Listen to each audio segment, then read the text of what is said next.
comfortable. It's about to go down.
Welcome to the Monday Night Online Open Mic presented by the legendary Nov-27-2023 Poets Cafe. I am your host. My name is Elemen2al. Happy Monday. This is the jump off, ladies and gentlemen. Let's go.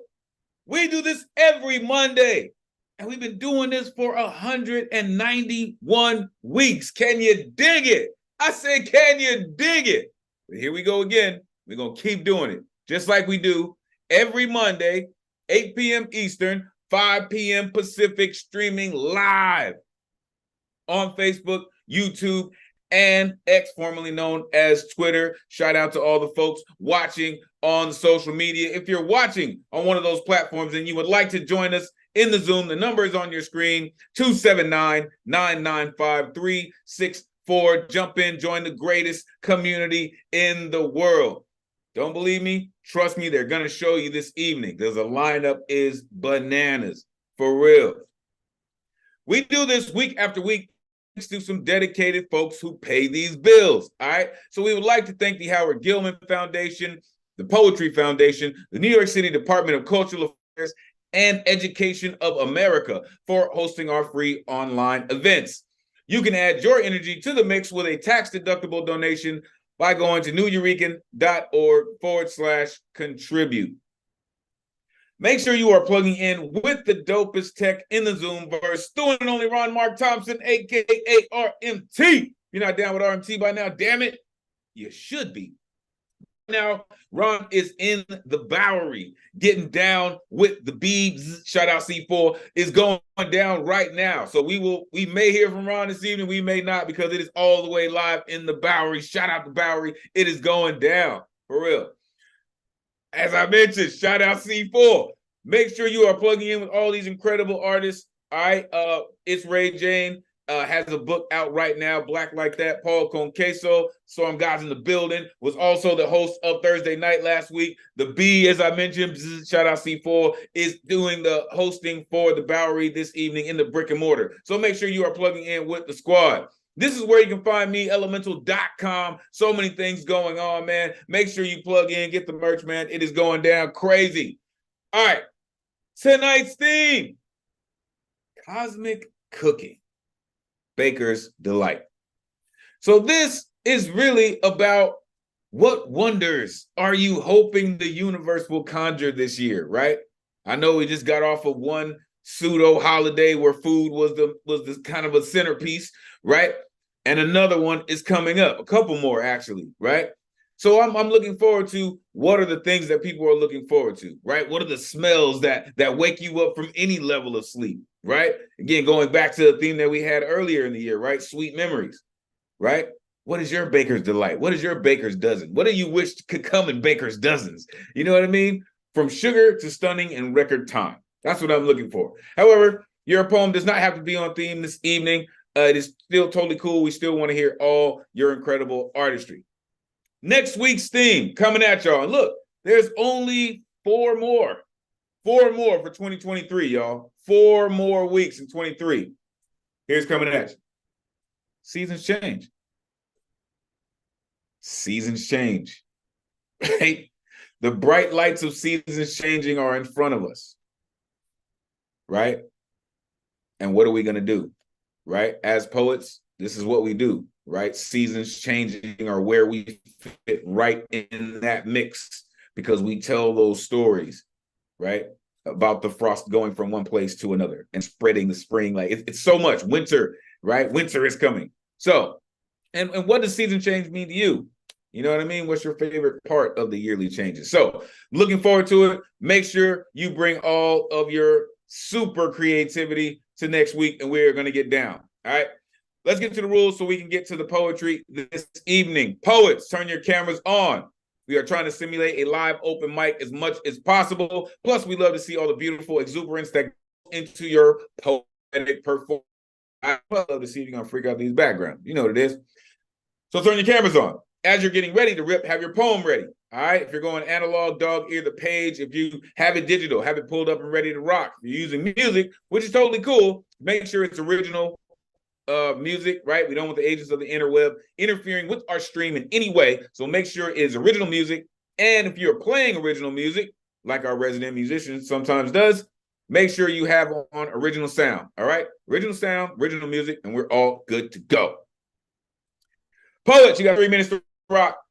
3 minutes to rock, right? I keep saying I don't want to time cop anybody, right? Because I love the beautiful expression that goes into just the courage it takes to be at this space, right? To share what it really means to be a poet, right? I don't want to time cop folks, right? But we can get out of here in a time that's comfortable for everybody if everybody stays within the 3 minutes, all right? So keep it in there. We have reached night 9:30 for the babies, folks. I promise you. And I'll see this right here, night 9:30. All right. We got some explicit lyricists in our communities and some that may trigger some gut-wrenching flashbacks. All right. But the founders of our cafe were major proponents on the freedom of speech, and we will make sure it maintains in every vein of what we do. Therefore, there is no censorship other than any hate speech or any ism that people may use to manipulate, which will not, I said not, be tolerated. There is no censorship, all right? Poetry is a living, breathing trigger warning, all right? Thou hast been warned. Thou hast been warned. You're rocking with the best. This is a true call and response space. After the poets get up here and they rip open a part of who they truly are, you will see this pop up on your screen. This is when you get a chance to share all that energy back with the poets, back with the room. Don't worry about the noise, y'all. It's the rowdiest night of the week anyway. All of that energy that you share is going to come back to you in the poetic performance of your great community, right? So don't worry about it. Make sure you are giving it up to the poets.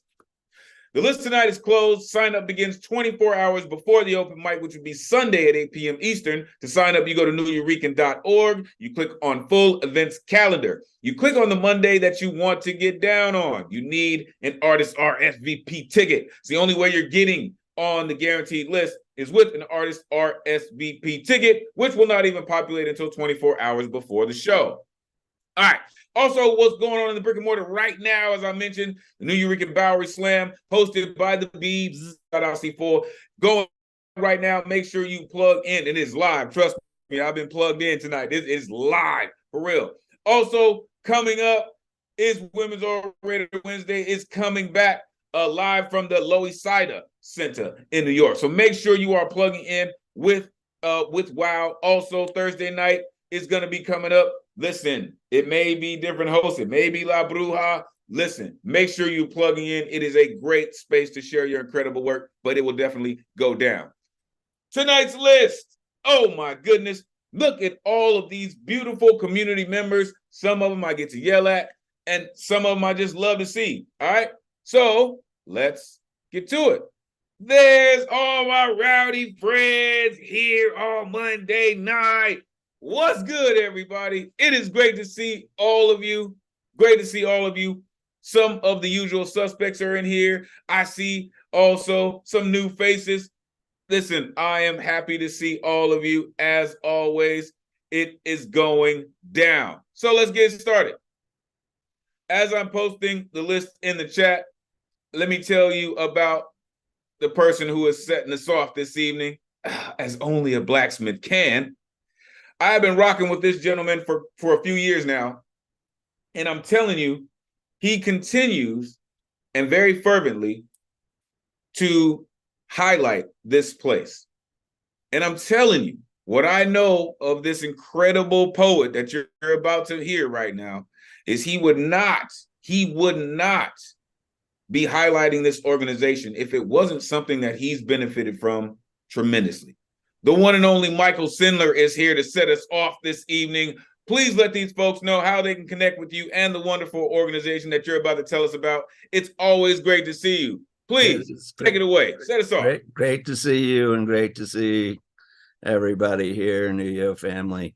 This wonderful organization, of which has been mentioned, is lighthousewriters.org, Lighthouse Writer Center here in Denver, but thanks to the wonderful internet everywhere that offers all kinds of workshops and classes and events and community for pretty much any kind of writing and the nuts and bolts of writing, just all kinds of stuff. Cannot recommend it highly enough.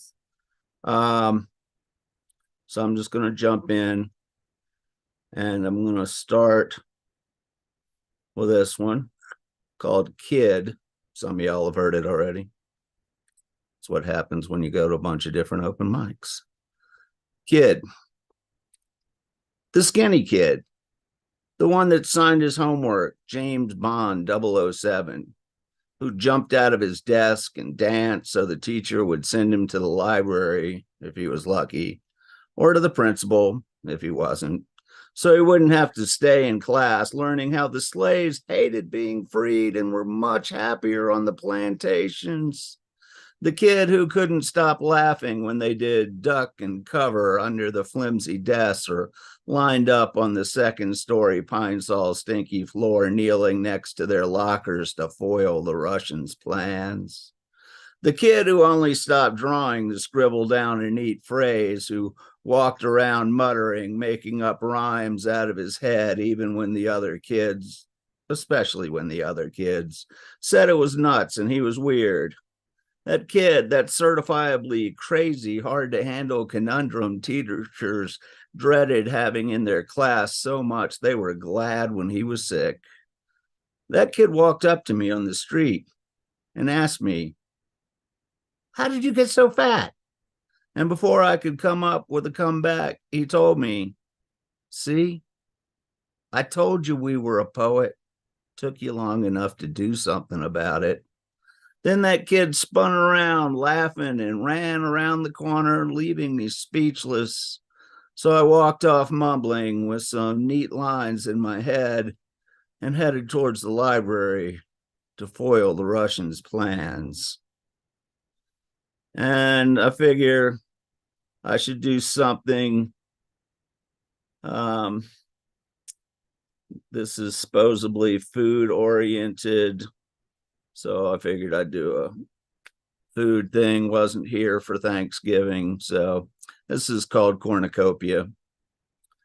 Avocado and cassava, peanut and tomato, chocolate and tapioca, peppers and potato, transported from the Americas, these and other native foods transform the cuisines of other lands in almost every culture they're used. Chilies hot enough to raise blisters and Let us not forget these, the three sacred sisters, squash and corn and beans. Cooks and chefs prepare specialties in kitchens around the earthly sphere, at the heart of all varieties, ingredients that came from here. Treasures stolen from these shores by the European invasion now reside on shelves of stores and pantries of every nation. Flavors connected with glories of 4 other continents are Turtle Island foodstuffs turned into entrees and condiments. And let's all remember that this is Indigenous Peoples Heritage Month and celebrate that. Thank y'all very much. As always, the blacksmith never ceases to amaze because his pen consistently stays sharp. Unmute yourself. Give it up for Michael Sindler. Always such excellent poetry, Michael. Yeah, Michael. Thank you so much for sharing. Thank you, Michael. Michael, Yeah. as always. Beautiful. They unmuted me. Steady she writes. I laugh. You know, there's so much to what you do, Michael Sindler, because it's so always so in depth. It's always such a blacksmith's beautiful creation in how you do it, because you pay such attention to detail, and I always love that. You said that he would get sent to the library if he was lucky, right? Like, I'm sentencing you to a journey that no one else could go to if you go to the library, right? Such a beautiful thing. About how some were happier, much happier on the plantation being slaves. Yeah. That's the truth. And I'm here to tell you that is a fact, right? There are educators that are happy when students are sick. And I it is that way, right? Foil the Russians' plans. Yeah. In the cornucopia, I really love how you brought that to life. Right. And I love so much, as a blacksmith, you always put textures in your poems. And that's exactly what you did. Right. They're transported from the Americas. Right. The three sacred sisters, squash, corn, and beans. Man, you know how many lives those three things have saved? Right. Maybe that's why they're three sacred sisters. Right. Because they have saved countless from starvation and many other things. Thank you, Michael Sindler. Truly, truly appreciate you for setting us off this evening and for being a dedicated member of our community. Truly. If you don't know about Michael Sindler, make sure you look him up, and make sure you're plugging in with lighthousewriters.org. It really has put him in places that he probably thought he would never be. Yes. Coming back at you, Michael Sindler. Yeah, I just want to mention that right up there, I think it's right in your neighborhood, actually, on, I think, December 7th, if I'm not mistaken, might be December 2nd. The National Beat Poetry Foundation is having a big event for, I think, his 93rd birthday of David Amram. So anybody up there in the New York area, look that up, because David Amram is literally the coolest guy on the entire planet. And he's just such a talent, just represents everything that's cool. So if you can go do that, I won't be too jealous.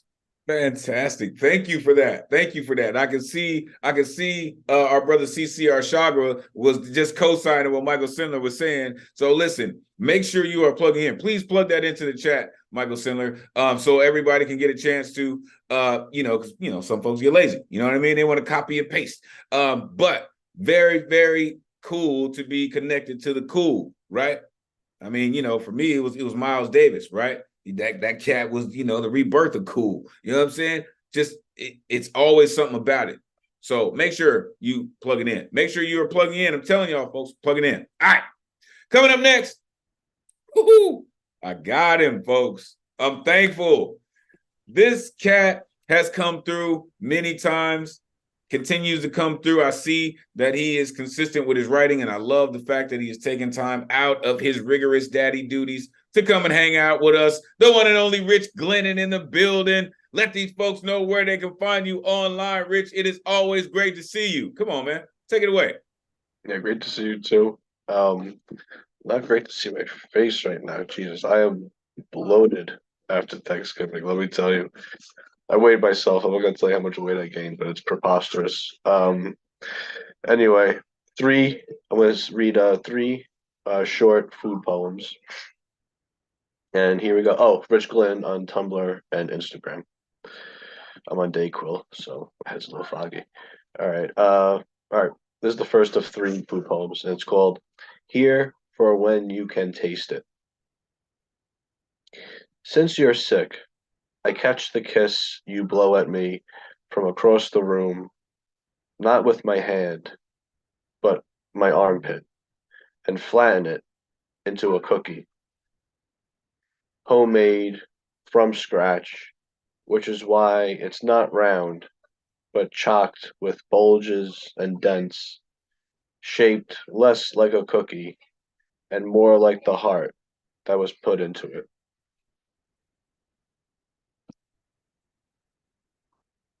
This next one is called A Toll Sandwich. A toll sandwich hits like opium. Blood from the cranium deposits into the belly, turns limbs into spaghetti, far past al dente. Slips bones from the eater, feeds the feeder posture, and leaves us like rappers in a theater, a little taller.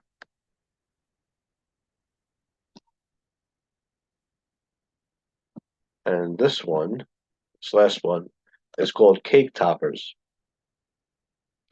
Bellies abloom with wedding cake, shoes sudsy with icing. We navigate eastern Long Island, her hand in mine, resting atop her purse, like a pickpocket caught in time. All right, thank you. What? A pickpocket? Golly. Unmute yourself. Give it up for Rich Glennon. Yeah, Rich. Love it, Rich. Woo-hoo. Yep. Thank you, Rich, for coming back. Like, Yeah. yo, that last line, man, a pickpocket lost in time. Like that. I don't know how many entendres that is, sir. I'm still calculating, right? A pickpocket lost in time? Lost in time? How many watches would a pickpocket pick if a pickpocket could pick watches? Like, come on. Like, appreciate that, man. That was just, I love your cadence. I love how you work what you do. Here for when you can taste it, right? And then I saw, shout out the daughter of Krypton, we're going to hear from her shortly, mentioned the same thing that I got caught up on, right? Flatten it into a cookie, but it's less like a cookie and more like the heart that was put into it. Man, if that's not a love poem for cookies, I don't know. But it was damn tasty, Rich Glennon, for real. The second poem, right? Anytime you mention al dente, I think of a person said once, al dente for me equals undunte. it means to cook just a little, but far past al dente is right on the money, man, for real. And then in cake toppers, man, that when you go to talking about cake toppers, there are only a few instances where you would actually have a cake topper. And so anytime you share that with someone you love, it's going to be a magnificent memory. So thank you. Thank you, Rich Glennon, for all that you do and staying up late with us, for hanging out with us and sharing your incredible poetry with us. We truly appreciate you. Make sure you are plugging in with Rich Glennon. Coming up next, the aforementioned superhero in the building. It's been a while, right? It's been a while. But I know this poet has been connecting things behind scenes, in front of scenes, movie screens, pages, and things. This poet is always connecting people to different avenues and streams to express their creativity. I like to call them the daughter of Krypton. The one and only Finn Bell is in the building. Let these folks know where they can find you online. It is always great to see you. Please. Good to see you, Elemental. Thank you so much. And I like the part about movie screens, all over movie screens. I like that. I should have a marquee. So you can find me on Instagram, Finn_Bell. For the theme, I pulled up a somewhat older poem from 2020. I'm going to set my timer because it's a longer poem and I don't want to go over the limit. Ta-da! Okay, here we go. This is called The Taste of Rice in a Different Language. First, we stumble into an unfamiliar room, attempting at contrapuntal poetry. These fingers are candles, fine tapers, I am told, when tongues are fat with flattery. They flick worriedly at the flies hovering to catch a sip of humidity on my neck, flushed. They tap on the pandan mat in front of them as if skin touching leaves are reassurance. These fingers can pick gingerly at bungang araw, bougainvillea on my shoulder, flushed. Their grace can pick up grains of rice to blend into the locale and avoid ridicule. These elegant hands find only enemies swaying among the sugarcane. Now we make it homogeneous because we, the people of these United States, is that still right? We always existed in the margins. These fingers are candles, fine tapers, I am told, when tongues are fat with flattery. These fingers can pick gingerly at bungang araw, bougainvillea on my shoulder. They flick worriedly at the flies hovering to catch a sip of humidity on my neck, flushed. Their grace cannot pick up grains of rice to blend into the locale and avoid ridicule. They tap on the pandan mat in front of them as if skin touching leaves are reassurance. These elegant hands find only enemies swaying among the sugar cane. Now, shall we put flesh upon these bones in this lean, lean time? Our family, newborn, took a trip to the river Damiana, the same river several years back where my parents met and courtship became the next step. My aunts to wash the communal laundry, caustic soap, and palo-palo in tow, my cousins and siblings to wade and play a shy hide and seek among the large rocks. Every soul omitted the strong black morning coffee and sparse breakfast to bring their appetites to the water's edge, as if this too could appease the tiny river gods. The older women folk woke up earlier than their normal 5 o'clock in the morning to be sure to be careful to pack a lunch that was nestled like sated infants among the pandan leaves. A hearty country meal of salted dry fish, munggo with malunggay, and of course the bounty of rice. Our parents watched us carefully, even as they struck up earnest, hungry conversation with relatives they had been starved of for so long, living away in a foreign country where bread was rice, and there was the vulgar excess of red meat available upon the table. The sun made its sedate trip across the impossible cloudless blue, and all of a sudden, it squatted upon our heads. And that's my time. 3 minutes. Oh, exactly. That's what I love and hate about a time limit, right? You get unmute yourself, give it up for Ben Bell. Oh man, we could have heard a lot. Lovely But moonset. that's very thoughtful of you. Thank you so much. That was beautiful. That was beautiful. Thank you. It's beautiful, an art yes. form to write about your Beautiful, own very family. beautiful. Go to Be-Wants afterwards and hear the rest of it. Mm. Ooh, that's Yeah, great. Yeah, Gorgeous, we'll man. do. Gorgeous. We'll do. It sounds like a mini You series to won. me, right? It sounds like a mini series to me. I mean, it just depends on how far you want to stretch it. But I see it, right? Because you said the taste of rice in a different language, right? Oh, I want coming back at you. 2 things. 1, please enlighten the folks who may not know about the language that you were using And two, enlighten the folks about a contrapuntal poem that you used, please. So the language is the main one of the main languages of the Philippines, Tagalog Filipino. It is my parents' mother tongue. I learned it secondhand. I'm a firsthand English speaker. When I moved there, it was culture shock. I had to learn it there, and now it is a point of pride to get it right for my parents' sake, to honor my parents, because I hated it back then. I can't have enough of it now, and it's my tribute to my mom. Contrapuntal is you create lines. They can be two separate poems, basically, I guess the way of putting it. And then you can also combine them alternatingly. They become one poem. So it's kind of challenging to do. This was my first attempt at it. I like it. I like it. So, boom. Yeah. Thank you so very much, daughter of You're welcome. Krypton. Truly appreciate you. It is important to know about your heritage, right? And we've talked about that a little bit throughout the year and some of the themes and how important it is to speak your native language and all those things. But I love and most of you know, right? When you flip into another language, I'm going to come back at you because I always want to know why it's important for you to do that, to speak that native tongue into your poetry. It's important for you to do that. So thank you for that.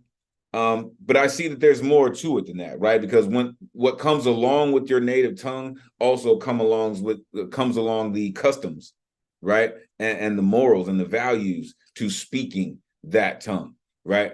And you exactly said those things in your poem, right? Finding only enemies swaying amongst the sugar cane, right? We always existed in the margins, right? Always like just outside, right? A hearty country meal, right?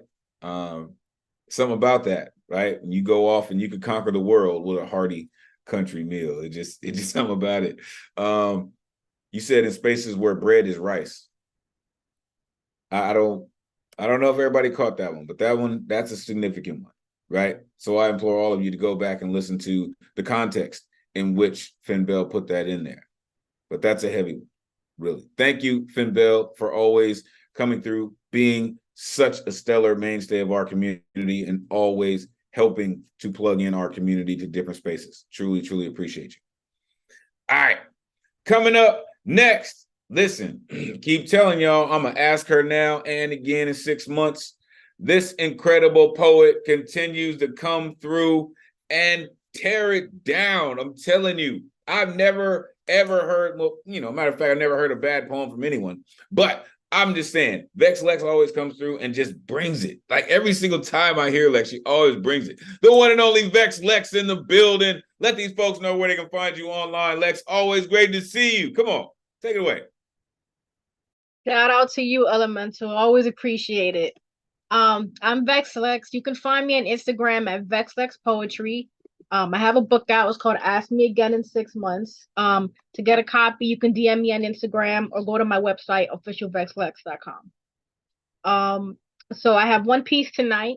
It's called Views. One thing to know about me is that I honestly don't mean to see things in black and white, especially when my mind is an explosive blend of colors that tend to become corrosive if I dwell on them for too long. I excel at seeing situations as all good or completely bad, with little to no wiggle room for anything in between. I'd lean towards the negative end, depending on it to guide me, but I need something to override me, make me see the world through different lenses. Because there are some days when I can't even rely on my own senses. I don't know why that all or nothing thinking has become so appealing when it usually leaves me reeling, sinking under the weight of a diluted thought process, a harmful mindset that comes with its share of regret. One thing to know about me is that my mind battles between wanting to plant itself in the driver's seat to show some semblance of control and removing itself from the vehicle altogether.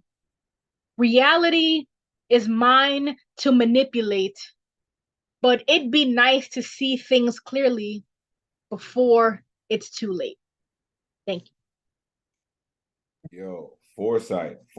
Yo, that's why some people wish their superpower was foresight, because that should change everything. Unmute yourself, give it up for Bex. Yeah, that was great, Bex. Absolutely. Thank you so much. Amazing, Killer. Bex. Killer. Thank you. Always so on the Lex point. Lex. Looking inside your own work. That's good work. Yes. I think some of the most difficult work is this way, right? It's this way. That way, oh, yo, I got poo to sling at everything. You know what I mean? But when it comes to you, it's like, I'm cool with that. I don't necessarily want to deal with that. I think it takes the strongest person to look inward and actually deal with it. Lex started out by saying, I honestly don't mean to see things in black and white. I really don't. However, it either is or is not, right? Like, last thing I know, right, it's either yes or no. Not so. I lean toward the negative end. Yeah, I'm guilty of that too, right? Because it does lead me in spaces, sometimes not the best ones, but it does lead me into spaces that sometimes I'm more comfortable in. Hence where I'm at right now. Make me see the world through different lenses. And I really love that line, Lex, because that's what I believe this community has done for all of us. It has made us see the world through different lenses. And I see you agreeing, but let's not forget, Lex, that you're one of those people too. You're one of those people who have also helped us to see the world through different lenses, right? Reality is mine to manipulate. Yes, the world is our oyster. And as poets, we can create pearls whenever we get ready. No time needed. Thank you, Lex, for real. I'm gonna ask you now and again in 6 months. So make sure you are plugging in with Vex Lex and all they do. Appreciate you, Lex, truly. All right, coming up next. Oh man, this brother's in the building. I truly dig when this cat comes through. Love how much he loves the Macho Man. So you will probably hear me say that multiple times from here on in. Snapping to some poetry with the one and only Dre Reyes in the building. Come on, man. Let these folks know where they can find you online. It is always great to see one of the superpowers in the building. Come on, man. I'm telling you, man. Take it away. Telling you the beat goes on and the beat goes on, man. How's everybody doing tonight? Yeah, New Rickens doing the thing on the open mic. Yeah. Anyway, let's get on to the poetry. First I got a haiku for y'all. It just kind of like came out of nowhere one night. We're subjects to change. The script is never followed. Be your own spotlight. Yeah. Now this is some relatively new material here. Off theme, but I thought it was somewhat seasonal and it has a fun little twist to it. 1. A child is moments away from realizing a fantasy, meeting Santa Claus and getting that moment encapsulated infinitely in the form of a digital still image, a magical moment caught in time. Seconds away from being summoned to Santa, the kid's heart begins to beat so fast it's almost as if their heart was set on vibrate mode, thoughts rushing like eager shoppers on Black Friday, where they have manifested this moment, this day for way too long for it to not go perfect. The following 60 seconds will be the most starstruck seconds of their life. What felt like an hour was actually a flash in time as the photo is taken with Santa, followed by a hug and boisterous Merry Christmas. In a few seconds, kid notices some rather fascinating physical features that weren't depicted in traditional lore. 4 missing teeth and a missing right ear still contained every ounce of holiday joy as imagined. As the kid walks away, the mall announces that it will be closing in 5 minutes, cueing the crew to pack up. Santa limbers his way from his throne and makes his way back to his vehicle as he takes a moment to himself before setting out to his next gig. 2. I am moments away from meeting a childhood hero of mine. Professional wrestling has always caught my eye as an artistic medium that depicts good versus evil, an amplified escape from the real world, a fantasy most can't understand, but a spectacle no one can deny. Whenever you see someone who is relatable, unconventional, become such a success while still being wholesome, humble, and super chill, you can't help but feel like you can achieve anything you set your mind to. I wrestled semi-professionally for 12 years throughout New England, and probably the most important lesson I learned to be a successful performer is not about wins and losses. It's the art of getting over, the ability to connect with the people, the ability to give the ultimate lasting impression. And often a case for me, it was me taking the bump no one else was willing to take. When it comes to the art of getting over through self-sacrifice, Mick Foley was a Leonardo da Vinci of this physical art form. Seeing the man will himself to finish a match after falling off and through a 20-foot steel cage structure was the most badass thing 7-year-old me saw. The fall, the crash, commentary freaking out, the pop from the crowd, but most of all, the hell-bent determination to fight through the pain. It was that moment I've learned from Mick Foley how to fight through whatever life throws at you and smile through the pain. As one of my biggest influences in wanting to wrestle, meeting Mick Foley brought out the inner kid in me. It was as if I was a kid meeting Santa Claus. It was a dream come true. Thank you. Yo, I got questions. Unmute yourself. Give it up for Dre Reyes. All right, that was awesome. Thank Quite you, a Dre. performance. Right on, Dre. Hey, Ray. Oh, I know. I know. Y'all, I know y'all didn't necessarily get it. I know. Coming back at you, Drake. Coming back at you. I know y'all necessarily get that, right? But I heard all of it. He said he met Mick Foley, the one and only Cactus Jack, right? He met Mankind, right? He said he met Mick Foley and he wrestled semi-professionally for like 12 years. How did you meet Mick Foley? So back in 2019, Mick Foley was doing like this tour, like doing these like comedy stand-up routines, and each one had like a Q&A section at the end. I was able to ask him a question and also get to see him after the show. Had like a minute with the dude. Got a photo of him signing like all of his gimmicks in one image and got a photo with him. It was pretty surreal. A couple of days before my birthday that year, it was pretty wild. Thank you for that, Dre. Thank you for that. Appreciate you. Listen, it's something about that, right? When you find out you know what I mean? It may only capture like a piece of the poem, right? But that's a whole life memory that was transcribed into that poem, right?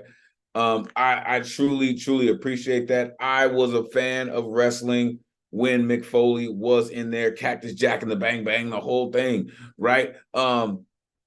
Listen, when you go into the things that, you know, when you start talking about Christmas, right? Well, the first poem you mentioned, Fear of Your Own Spotlight. That's just heavy. That's just heavy. When you start talking about the holiday season that's coming, right? And children who have missing teeth and missing ears, right? And all they want to do is sit on someone's lap and tell them that this is what they want for this holiday, right? But I think what jumped out to me is you said this person was coming from his throne before setting out to his next gig. That's just King Christmas. That's kind of what it sounds like to me. King Christmas, not Saint Nicholas, but King Christmas. I appreciate that, right?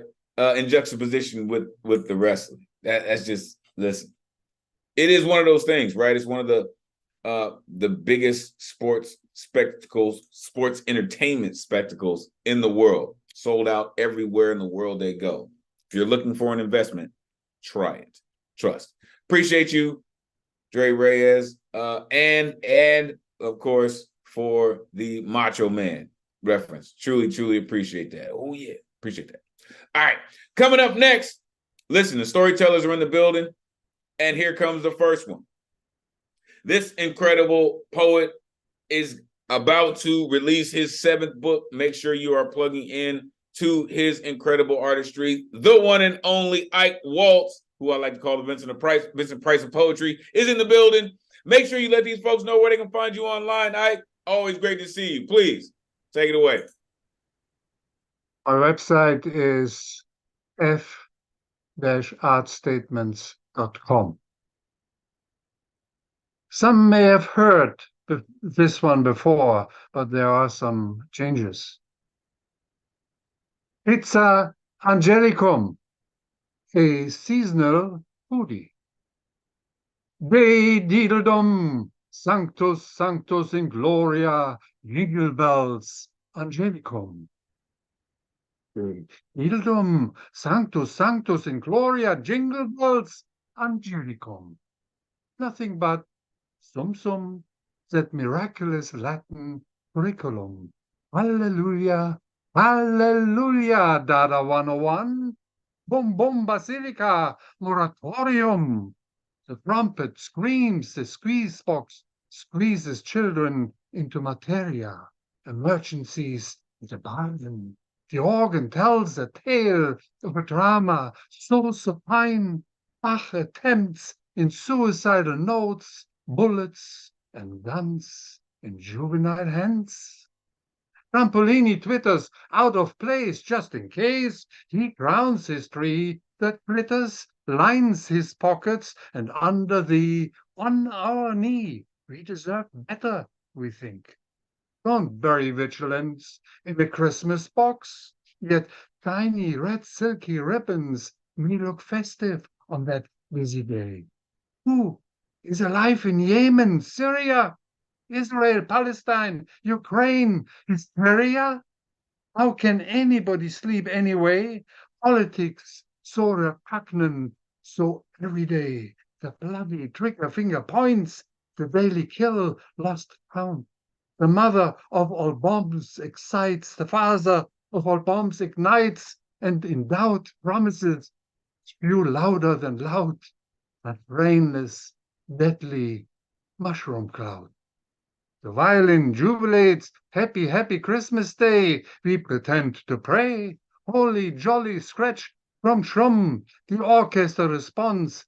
That familiar curse. Dum, deedle, boom, bang, boom. Pray for that lulla time of Christianity. Sing, ding-a-dong, sing along. That everlasting, that so familiar, what we are so dearly trained to love. That annoying flicker of the candle, chocolate flakes and icing on blue-eyed baby Jesus, Christmas little butter cake. Melancholy. Pray for the power of the NRA.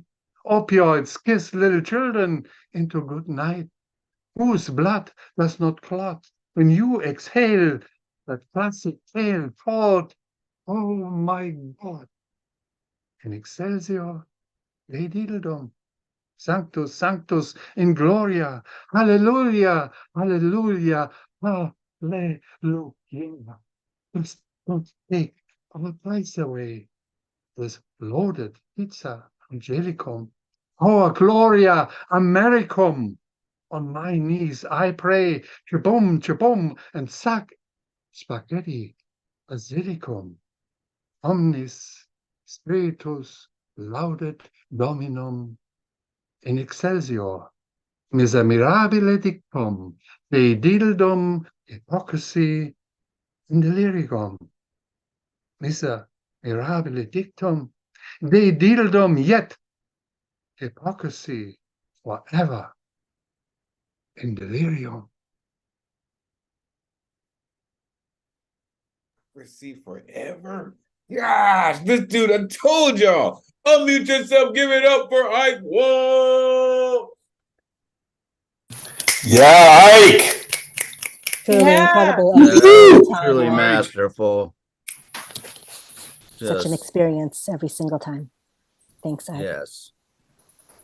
What I truly great. love about Ike Waltz is I've never heard another Ike Waltz. Just like I've never heard another Michael Sindler or another CCR Chagra or a Raul James or a Marianne Tep, right? I've never heard you before, right? Hence the reason I call him the Vincent Price of poetry, right? And Vincent Price is, you know, he's iconic. He's on the Thriller album. He's done so many other things, right? But even on a record with Michael Jackson, Vincent Price stands out. Does he not? He is just as iconic as Michael Jackson in that moment. I'm not saying overall, saying in that moment, right? But I believe that that's what you do, right? You exist. You exist at such a high level, and are so comfortable with what you do. I just, and then the way you do things, right? And his book is amazing. It's coming, right? And then you get this, right? Don't bury vigilance in the Christmas box. Come on, man. What? Come on, man. You're charging people more than the department stores are charging them to put it under the tree. Come on. Come on. Bloody trigger finger, right? The mother of all bombs excited the father of all bombs. That's not okay, right? Now we're gonna have little bomblings. Is that what it is? We're gonna have little bomblings all over the place, popping up everywhere. Come on, man. Blue-eyed baby Jesus, right? Pray for the power of the NRA. I love how you praise, man. Excelsior, right? Hallelujah. So many things. I appreciate you, really, because you take your poetry to a very, very real place, and you force people to accept it from a very real place. I thank you for that. Thank you for that. All right. Coming up next, let's see here. This next poet continues to come through and does the most incredible things, right? I see this cat in so many different places, right? And every time I get a chance to hear him, I'm like, nah. I'm waiting, right? I'm waiting to see the kink in his armor, but I've yet to find it. And I love that because that means he is studied, he is versed, and he is well-rounded as a writer and a poet. The one and only Kazi Kaz in the building. Let these folks know where they can find you online. Kaz, it's always great to see you, man. Come on, take it away. What's up? What's up? It's always great to see you too, man. Thank you for that intro. What's up, everybody? I hope everybody is good. Hey, listen, real quick. I have to apologize in advance. I'm gonna have to leave after I speak. I gotta go food shopping before they close in an hour and 7 minutes, and I gotta come back and do my second round of PT on my knee. Everything's just been topsy-turvy and upside down in every crazy way.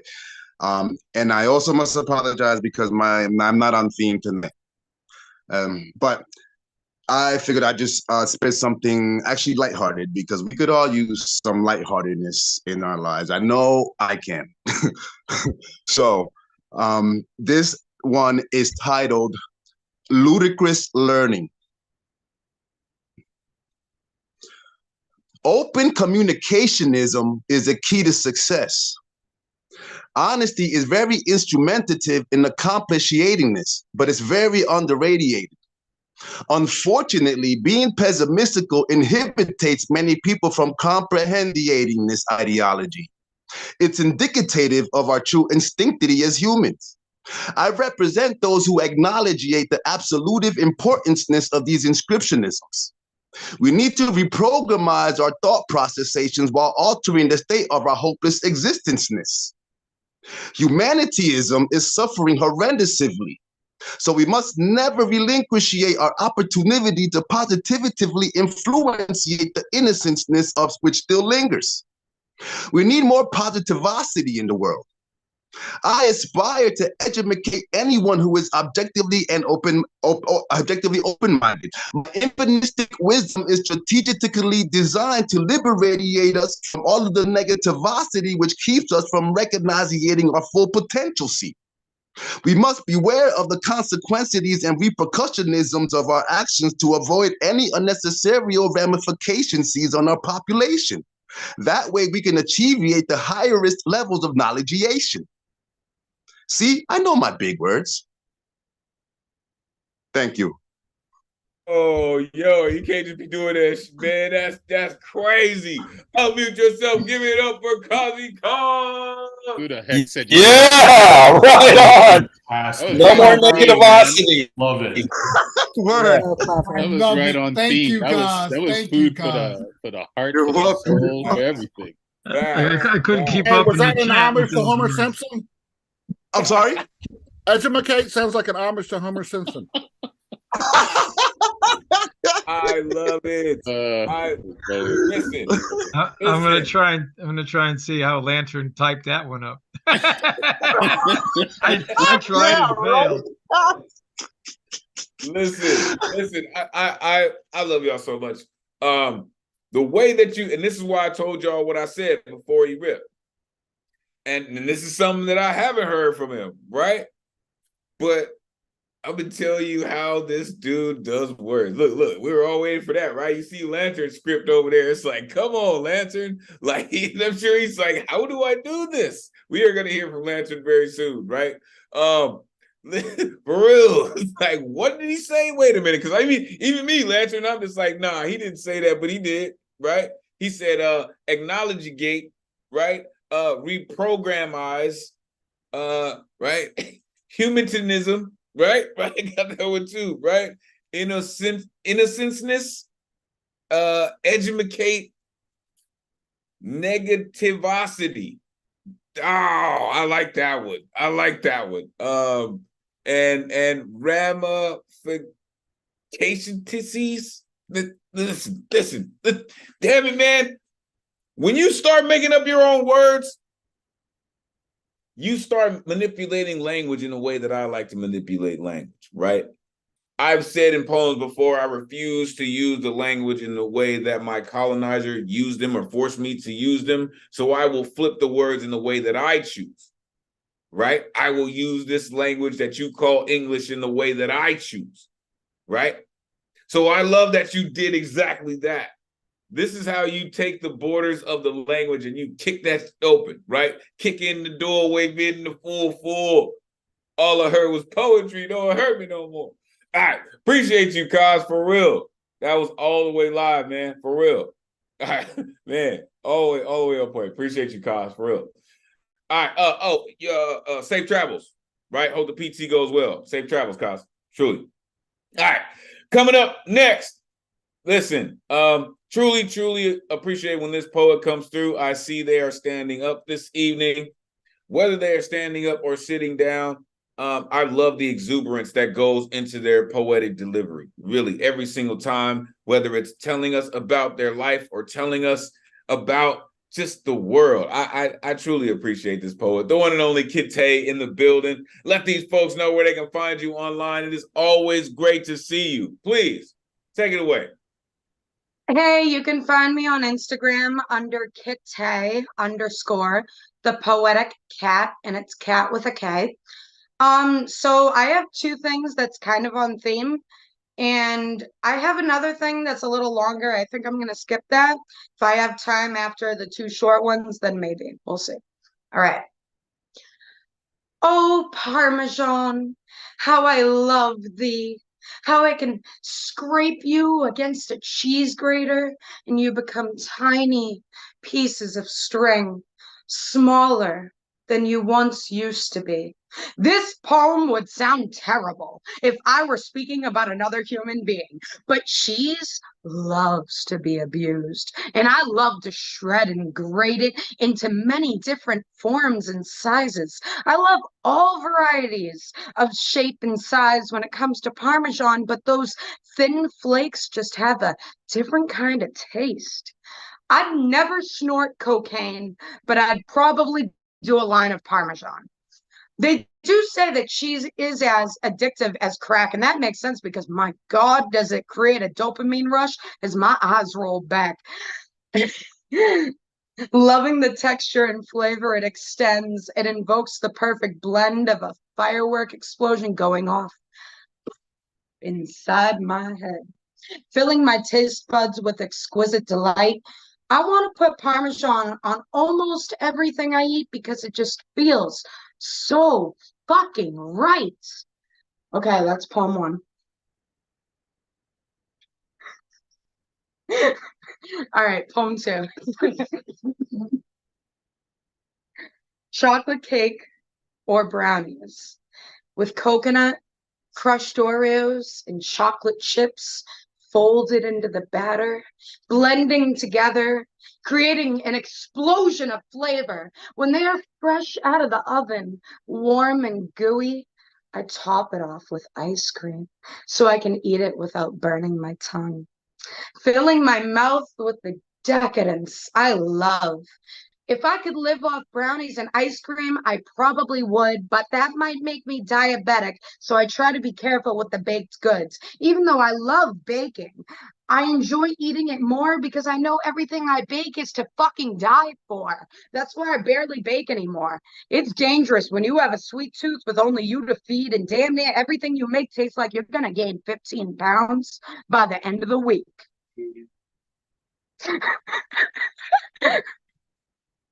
That's my I don't know, my taste tester over there. Thank you guys. I appreciate it. This is exactly what I was talking about. That sweet stuff get to flowing, man. It gets crazy. Unmute yourself. Give it up for Kite. I love that so much, Kite. Oh, you made me hungry. Yeah, Kite. Oh my goodness. I thought sugar was going to kill me. Now it's going to be the cheese. Yeah, the cheese. The cheese, though, y'all. Like, yo, y'all know I'm not gonna get on that cheese for a second. I'm gonna be on that cheese for a second. Hold up, right? Because that cheese, right? What she said, the people in my life who know me, what she said, I could say that same thing about mustard. It goes on everything in my world.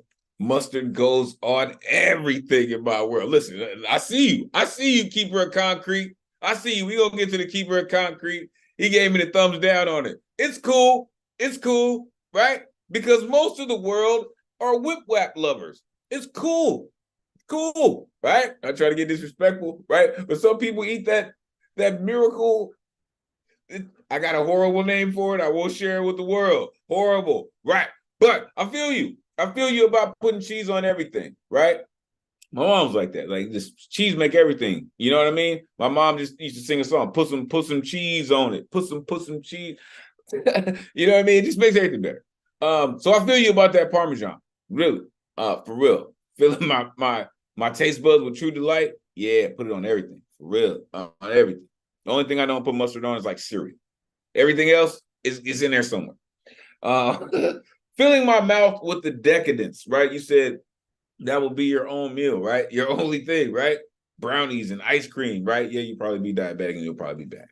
What you say? You said you don't mess around with baking anymore because everything you bake is to fucking die for? Yeah. Yeah. How about you stay away from the kitchen? How about that, right? However, once a year is not bad. You know what I mean? Kind of like florists. You know what I mean? They pop once a year.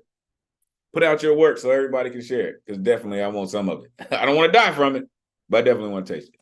Appreciate you, Kate, for being a mainstay and dedicated to rocking with us. Truly, truly appreciate you. All right. Coming up next, another mainstay of our community, another incredible storyteller. Shout out the educators in the building.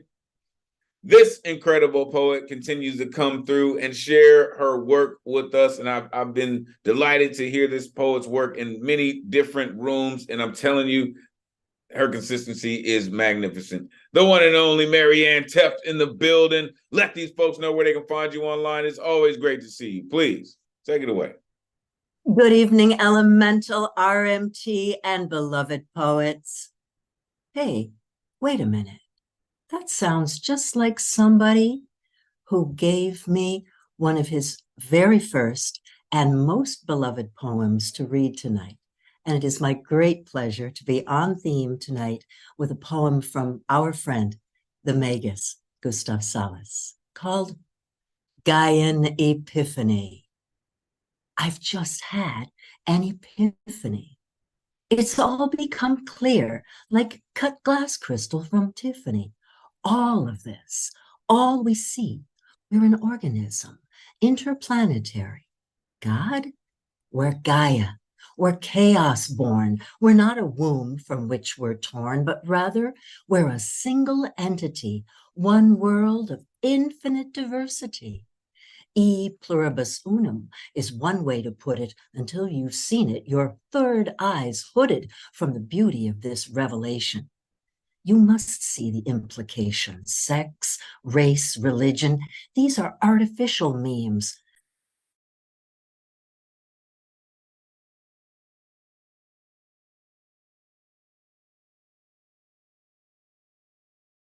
Hold on, Marianne. Hold on. We got lost. Hold on. You got muted. Please no. go back to artificial memes. These are artificial memes. Please pick it up from there. By dividing, we conquer into our higher dreams of evolving into the Gaia mind, or you're willingly choosing to be blind. Then you'd evolve to become what you believe, outside this whole as you perceive, a parasite on this earth, our host. You always hurt what you love the most. Father, Son, and the Holy Ghost are patriarchy's highest toast. Monotheism predicts a disaster. Our destiny we must master. And our higher minds illuminate that ours is Gaia's fate. The tree of life you must not kill. Love and do what thou will. As above, so below. Love your mother. Let it grow. Let it grow. Let it grow. Let it grow. Thank you, Magus. Thank you, poet friends. You know what? Damn it, y'all get on my nerves with what y'all are. Unmute yourself. Give it up for Marianne. Marianne, that was beautiful. Marianne, that was a Wonderful. damn Vegas, sexy reading. Oh my gosh, Woo. she read it better than you. That must be heartbreaking. I love the way that Magus reads it, but good Lord, that is the gold standard That's to right be there. expected that she would read it better. That was hot. But nonetheless, I yes, hate to what tell a you, great Megan, she's a little cuter than you collaboration. too. Yes, fantastic collaboration. Thanks to you so much, Magus. Thank you. Thank you. Thank you. Thank you, everybody. But I love this community. And I know that the people in this community get tired of hearing me say that, but damn it, I love this community. Right? First of all, shout out to Magus in the building for showing. Listen, shout out to Magus in the building. For real. For all that you do, man. For all that you stay connected with what we do, man. Thank you. Truly, truly, thank you. And then, yeah, your colleagues kind of just set it off and just let you know, like, yeah, she almost did that better than you, sir. Just saying, right? However, you can never mince magnificent words, right? The mastery is in the poem, right? The delivery absolutely makes a difference. but the mastery is already there, sir. That just goes to show how dedicated you are and how well it translates from someone else. That is called a masterpiece. That's all I'm saying, right? In case your third eye is hooded, make sure you bring it back so you can see what's going on, right? Evolving in the Gaia mind, right? We are a parasite on this earth, right? Agent Smith said that in The Matrix, right? When he said, I came into a problem when I was trying to classify the human race, and the best that I've come up with is humans are a virus. Dig it. Our destiny, we must master. Ours is Gaia's fate, no doubt indeed. Thank you, Marianne Tepp, for being a mainstay, for being an educator, for sharing your magnificent artistry. Thank you for working with the Megas. Shout out Gustav Salas. Shout out to all the incredible poets in the building. Listen, y'all just continue to keep this thing pushing. I just can't tell you how much I love you and how much this community needs you, all of you, to keep us going. Coming up next, I told y'all the storytellers were in the building. And this one probably has the most miles to travel to get here, albeit virtually. The most eloquent writer I know, a magnificent storyteller, friend and brother, this cat, I'm telling you. And listen, we all look for it. Anytime Lantern's in the building, you know that you're going to get someone who's absolutely paying attention to every single poet, which would make him a poet's poet. The one and only Lantern Carrier is in the building. Always appreciate the fact that you are here, sir. Let these folks know where they can find you online. It's always great to see you. Please, take it away. Thank you, my brother. Appreciated. Details in the chat. It was Papa Montague's skill, his vigorous life energy and know-how about bakery that ran through my legs and head as I carried the stones and sand from the river necessary to repair his priceless oven for baking delicious treats. How I loved his delectable pies, his freshly made bread, his delicious seasonal and special Christmas cakes, all taken from his own innate mastery of the art, burned in the candles of diligence and family, aided by bounteous joy. My mother acquired the skills from grandpa and grandma and was an adept at cooking before she turned 11. Whether it was jollof rice, steamed on breadfruit, crab and callaloo, rice and peas, or even pig foot trotters, she knew how to make them all. Her recipe was authentic, scrolled on a precious heart by bloodlines of ancestry, aided by the selfless sacrifice of my grandfather's heavenly talent. My grandmother's sublime virtues also helped, gave Mom the ability to fill a boiling pot with goodness, a plethora of fragrances, and her soul's charming beauty.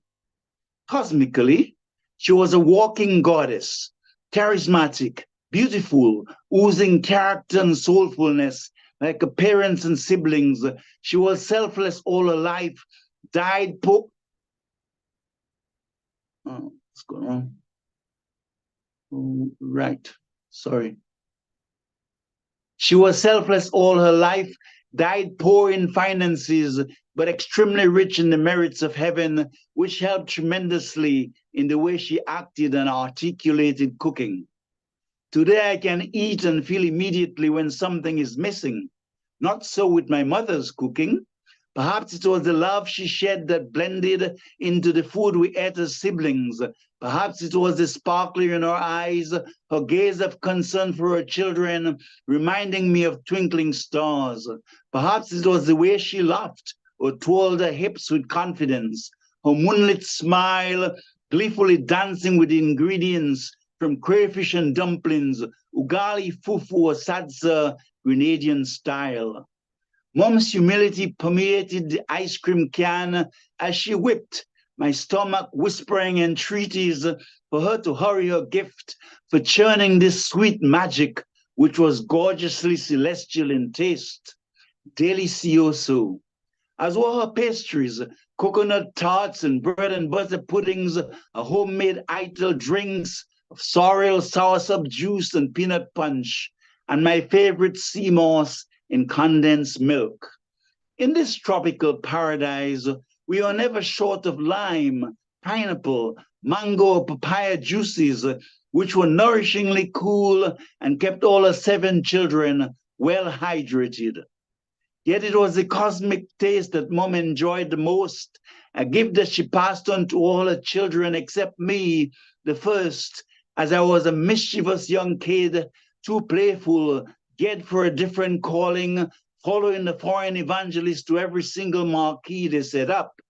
I was truly inspired by the Church of Foreign Apostles touring the country.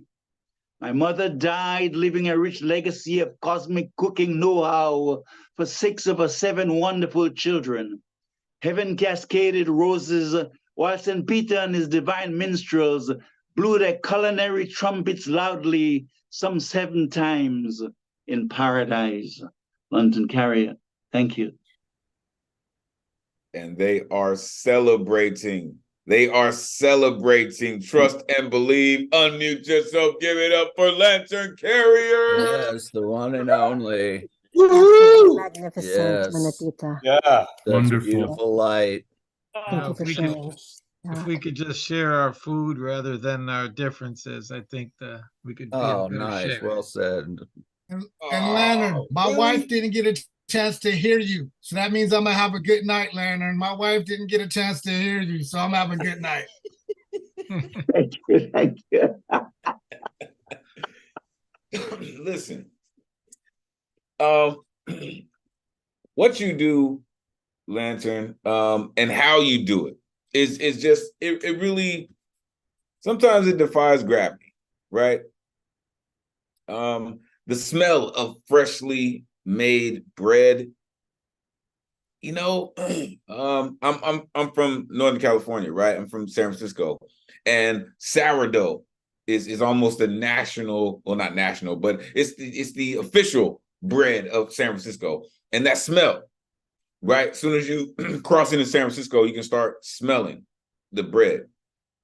And that's exactly what I meant by this. So thank you, Lantern, for really, really sinking your teeth into this theme. I really appreciate you for that. You said that they got it, acquired the skills from your grandpa and your grandma, right? Your grandfather's heavenly talent. To me, that speaks to me because my grandfather, may he rest in peace, was one of those people, right? My grandfather was a cook in the Navy and brought back just a true passion for cooking and feeding his family, right? In the most delicious of ways, right? So when you get that, right, and then you start mentioning all the foods, right? The rice and peas, the fufu, these things, right? Churning this sweet magic, coconut tarts, right? Sea moss and condensed milk. To me, that's why this speaks so much to culture, right? Because it does seem like, as you were saying, right? This cosmic taste, right? This sent straight from the stars. How could this be, right? Thank you, Lantern, for doing exactly that, for really, truly reminding us that some of these recipes truly come from the heavens. Truly. Thank you. Thank you for that, for being a mainstay and for always, always bringing your eloquent pen. Thank you. All right. Coming up next, we have a new voice in the building. I recently got a message from this poet, said, yo, I was trying to connect, right? I would love to get on because they have a connection to one of our founders, the one and only Miguel Agarin. So, first of all, let me welcome you to the greatest community in the world. Clearly, this is your first time with us. Thank you for finding your way to us. Without giving me an address, tell us where in the world you are plugging in from. So I'm a Philly girl in diaspora in Minneapolis. Wow, all over the world. Shout out Philly, shout out Minneapolis. Listen, you have seen what it has gone, right? Please let us know how they can find you. Again, welcome to the greatest community in the world. after you're done with your poem, I'm definitely going to come back at you so you can tell the community and the world your connection to one of our great founders. Please let the world know where they can find you. It is great to welcome you into our community. Please take it away. Hi, everybody. I'm Sarah. You can call me Shayna. And my Instagram handle is SASPoet1. That's SAS Poet and the number 1. And I have 2 poems I'd like to share with you tonight. I don't have them memorized, so bear with me. First one, my friend Jacob Hooley of Minneapolis passed away this year, so this poem is for him. Tonight is his birthday, and so this is my first time reading it, and it's a rough draft. For Jake, you once gave me a machete, that Philly style I kept by my bed in case of intruders. I had that machete for decades until it got lost in a move. You also gave me a chainmail bracelet made from wire hangers. That's right, a chainmail bracelet made out of hangers. I wore it every day until that too was lost. I know so many people lost you, friends, family, and strangers, but I still have to write my song to you because you made a difference in my road trip. We met 32 years ago. I was 17 and you must have been 21. You were going out with Esther when I was her housemate. We had these crazy hikes we'd take to the river with Nate and Chaos Pony while hauling a case of beer, whatever was cheapest. This was way back in the day when the Hard Times Cafe was called the Urban Peasant. These nature retreats were guided with beer, liquor, whatever was near. This was our lecture hall. This was our class. And if I were to take one thing from our philosophical talks, it was when you said to me, you must be a warrior in this life. And you were right. Then in my 20s, we both worked and collectively managed cafes. I was at Seward, you were at Hard Times. Then our paths diverged in our 30s. And one day I woke up and I knew with all that was in my blood and in my spirit that I had to live sober. So I did. You died yesterday.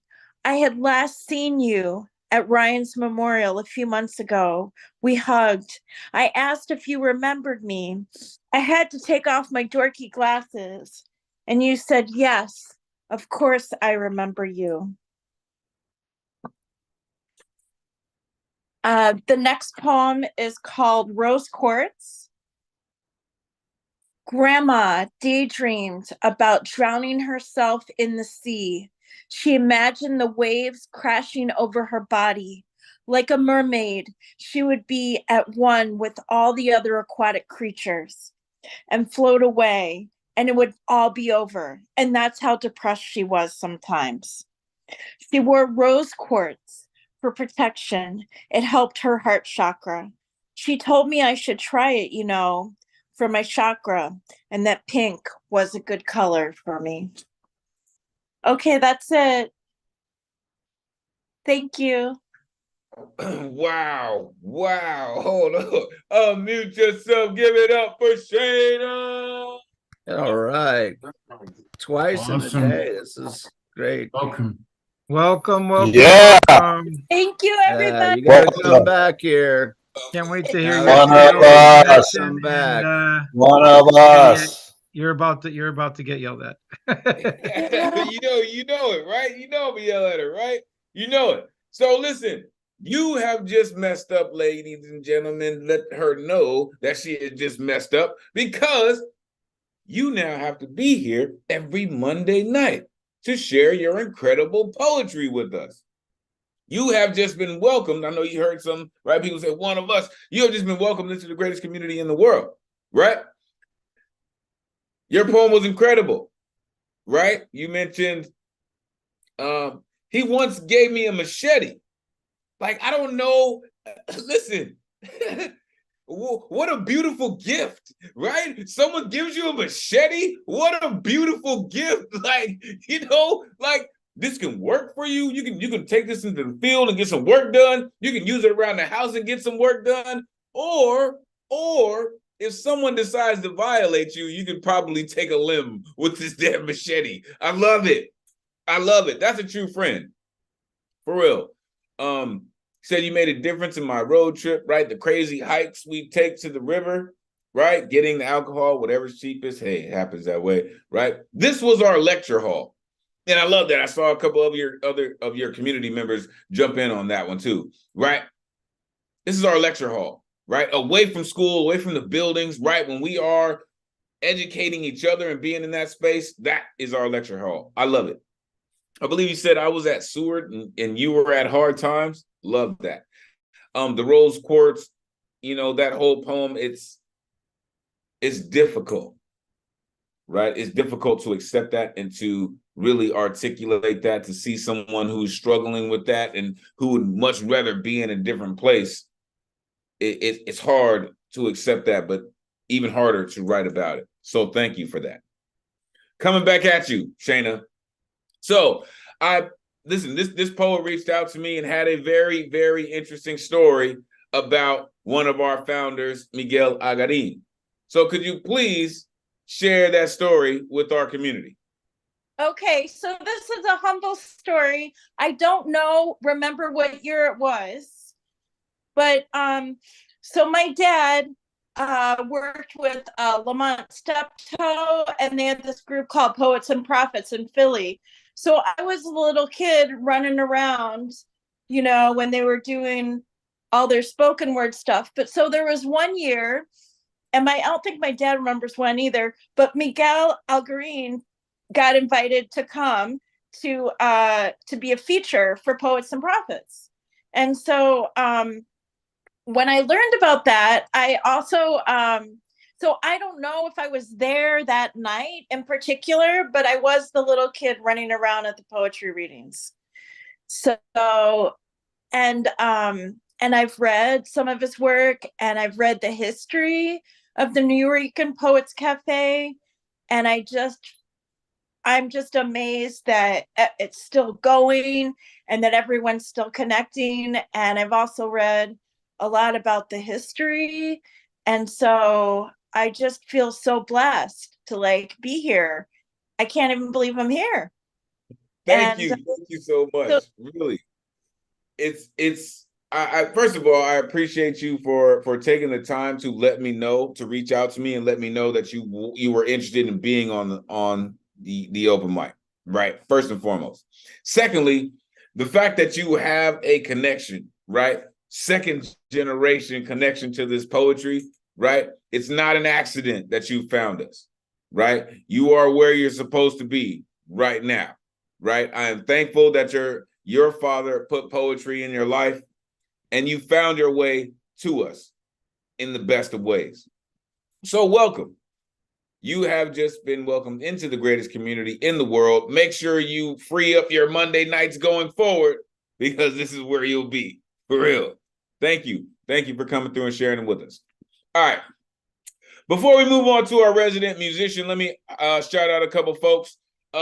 Shout out Doug Silver in the building, Professor Platinum. Always great to see you, man. Shout out all the educators in the building. Truly, truly appreciate you. Shout out the Jedi Master, Paul Skiff, who has pleasant gestured his spot forward. Also, shout out Zomkonto, who has pleasant gestured his spot forward. They will not be joining us this evening, but always send their love and energy. Shout out Robert Rossi in the building. Appreciate you for coming through and hanging out with us, sharing your energy with us. Garland Thompson, Michelle Lovett, appreciate you all. Jamisa Rhodes, Melinda Lucas, always appreciate y'all for coming through and hanging out, sharing your energy. I mention these folks because they are not on the open mic list, but they have just come to share their energy with the room and the poets. So thank you very much. I appreciate you. Coming up next, Peter Manos, also appreciate you. Coming up next, our resident musician is in the building. Let me tell you about this cat. He recently plugged me into a global kind of a hybrid, kind of a open mic type of thing. Not really an open mic, right? It was a curated list. Some folks in the building, some folks from around the world. This cat is making moves. I'm telling you, making power moves. The one and only CCR Chakras in the building. Let these folks know where they can find you online. CC, it's always great to see you. Come on, man. Take it away. My website is ccrchakra.com. My book is The Open Microphone. It's a social science study of free speech and the open microphone. It's subtitled Free Speech and the Word. Actually, it's got 3 subtitles. My mind is a little tired right now. I've been up for many hours. On Thanksgiving Day, I just got some dental work done, so I haven't been playing and singing for a while. But just the other day on Thanksgiving, I said, I think the world needs a new word. And it came out of me yesterday. And I said, that's a book. And I started writing it. So for the last few days. And so what I'm going to do for you right now, I got a little 4-line poem. It's number 3 in the thing. I'm going to read skull. And then I have to close it out with number 11. That's another little 4-liner. I hope I can pull it off in time. I'm going to start right now. Yesterday is, I think it's a word we need. It's in a few of the pieces. The first one's called patience. It is too soon to bear the instantaneous nature of instant karma. Patience. This one's called skull, the skull. It begins with the word I, E-Y-E. This is all work in progress, but it's been touched a little bit. I, the work of, oh, so I see. The mind laughs with the lightness of being. Clocks and calendars start to fall from above, the face of intelligence employed to serve, the weight of time served. The Hunger Games ignore the cannibalism in the stratified food chain as insights peek at you. Privilege feeds upon you being blind. Oh, how their safety sells its soul of liberty, as they too are blind to how they are fed upon too, serving the abyss of the bottom line, missing all the humanity that is gone now, while the collateral of love somehow lives, looking forward to finding an exit point as the machines search for the existence of capturing play. The hiatus of reality is our reality unquestioned. This programming of life organizes the death of critical thinking. As people forget to live like there is a choice here. As people forget to live like there's a choice here. Yet the heart is never really lost, but there in the waiting of the yesternow, as the wisdom of innocence lives innately in the play of creativity. The programming feeds you to feed itself, writing its own algorithm to adopt your escape plan, as to mirror you, their maker, and create a reality slaver in its own image. Time and place, nanoparticles are uploaded into the body, programming you to serve without question. An artist unchained marries the heart, and it is the battery once more. We are all possible now without hesitation, without being servants of fear. Here, everything is a teacher becoming a work of art, a manifestation of gratitude, while the nights and days are one lesson worth repeating. The art of failure creates falling into love's open understanding of beauty, as dying all the time is a true friend that never lies to you or itself. Holding no time, breaking honest, wide open with a sieve to catch the exploiting reins of ego, being endlessly kissed by death and dying all the time. And this last one is called dying. Life tells you you are dead. You defend yourself with says who and get angry and righteous and say, no way. You are talking to yourself.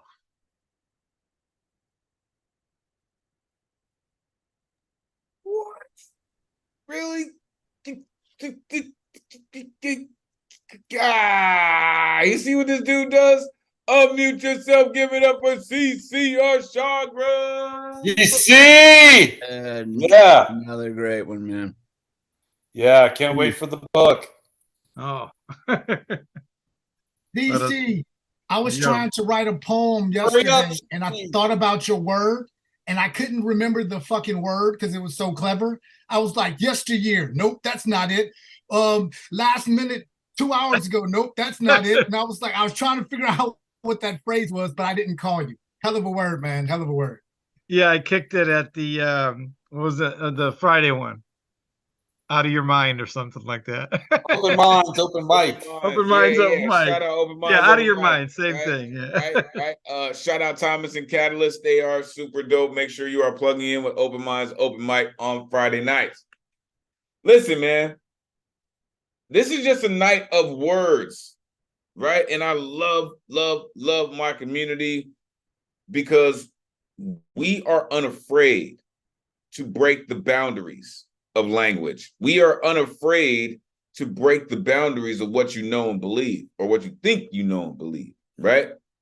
Yesternow. Come on, man. Yesternow? Like, I mean, you really, and then you have the nerve to go into it, right? Clocks and calendars start to fall from the sky, right? He said the stratified food chain. You know, sociology is one of the things that I enjoy learning about. And when you start learning about social stratification, changes. It just changes your perspective on things, right? The depth of critical thinking, right? Waiting in the yesternow, right? Without being a servant of fear, right? Love's open understanding of beauty. He said, life tells you you're dead. Yeah, well, I mean, we're all born dying. It's not, you know, I mean, that's not like it's a secret or something. You know what I mean? We're all born dying. We just, you know, hopefully we last long enough to do something good with our lives. Thank you, CC. Really. And listen, man, I don't know if the dental work is a good thing or a bad thing that you haven't been singing or playing or whatever, but you've been writing, and that's the most important thing. You've been writing some heat. So thank you for that. Thank you for that, truly. All right, coming up next, listen, this next poet continues, and I really mean that in the greatest of ways, because this is their second time coming through, right? Listen.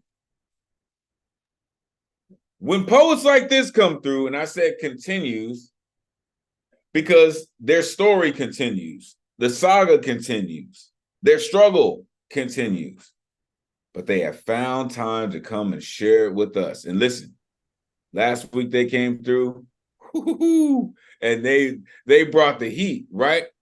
Because they spoke from a fearless heart about a struggle that they have been dealing with. And that is where true poetry is born. Z-Page, let these folks know where they can find you online. I am so glad you found your way back to us this evening. Please, take it away. Thanks. I'll put in the chat afterwards my Twitter and the initial publication of this poem, which I shorted to fit the time restraints here. It's about when I experienced a mental health crisis when I first moved to New York City a couple years ago. It's called Invisible People. My home is my apartment building, my heart enclosed within, my mind encaged by surplus thought, fed by rivers of blood flooding my brain with obscenities. Damned. The elevator's broken, far more than functioning. There's dust remaining in the lobbies after a fresh sweep. There are strangers I know and avoid. My mail is written for the last tenant. Often I forget my key, scared when I let others inside. Neighbors speak other languages, and I alone touch my skin because others refuse. I create nightly stories, lofty lullabies that test my reality and take me into space until they lock me away with a siren's song.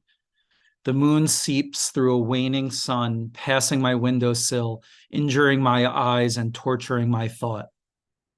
I relive this darkened terror every tomorrow. I make my bed each morning in the same stale coffee, the same stale conversation, the same platitudes and fake smiles, which steal my essence until I'm roboticized in one of them. Excitement is lost to routine, emotions to regulation, and distress to tolerance. Colors blur into conformity. I repeat all's okay because I'm told to. They say I'm getting better. Lithium, like lead paint, aging poisons, seep into my organs slowly. My walls remain white, but I cover them with art, which buys me compliments.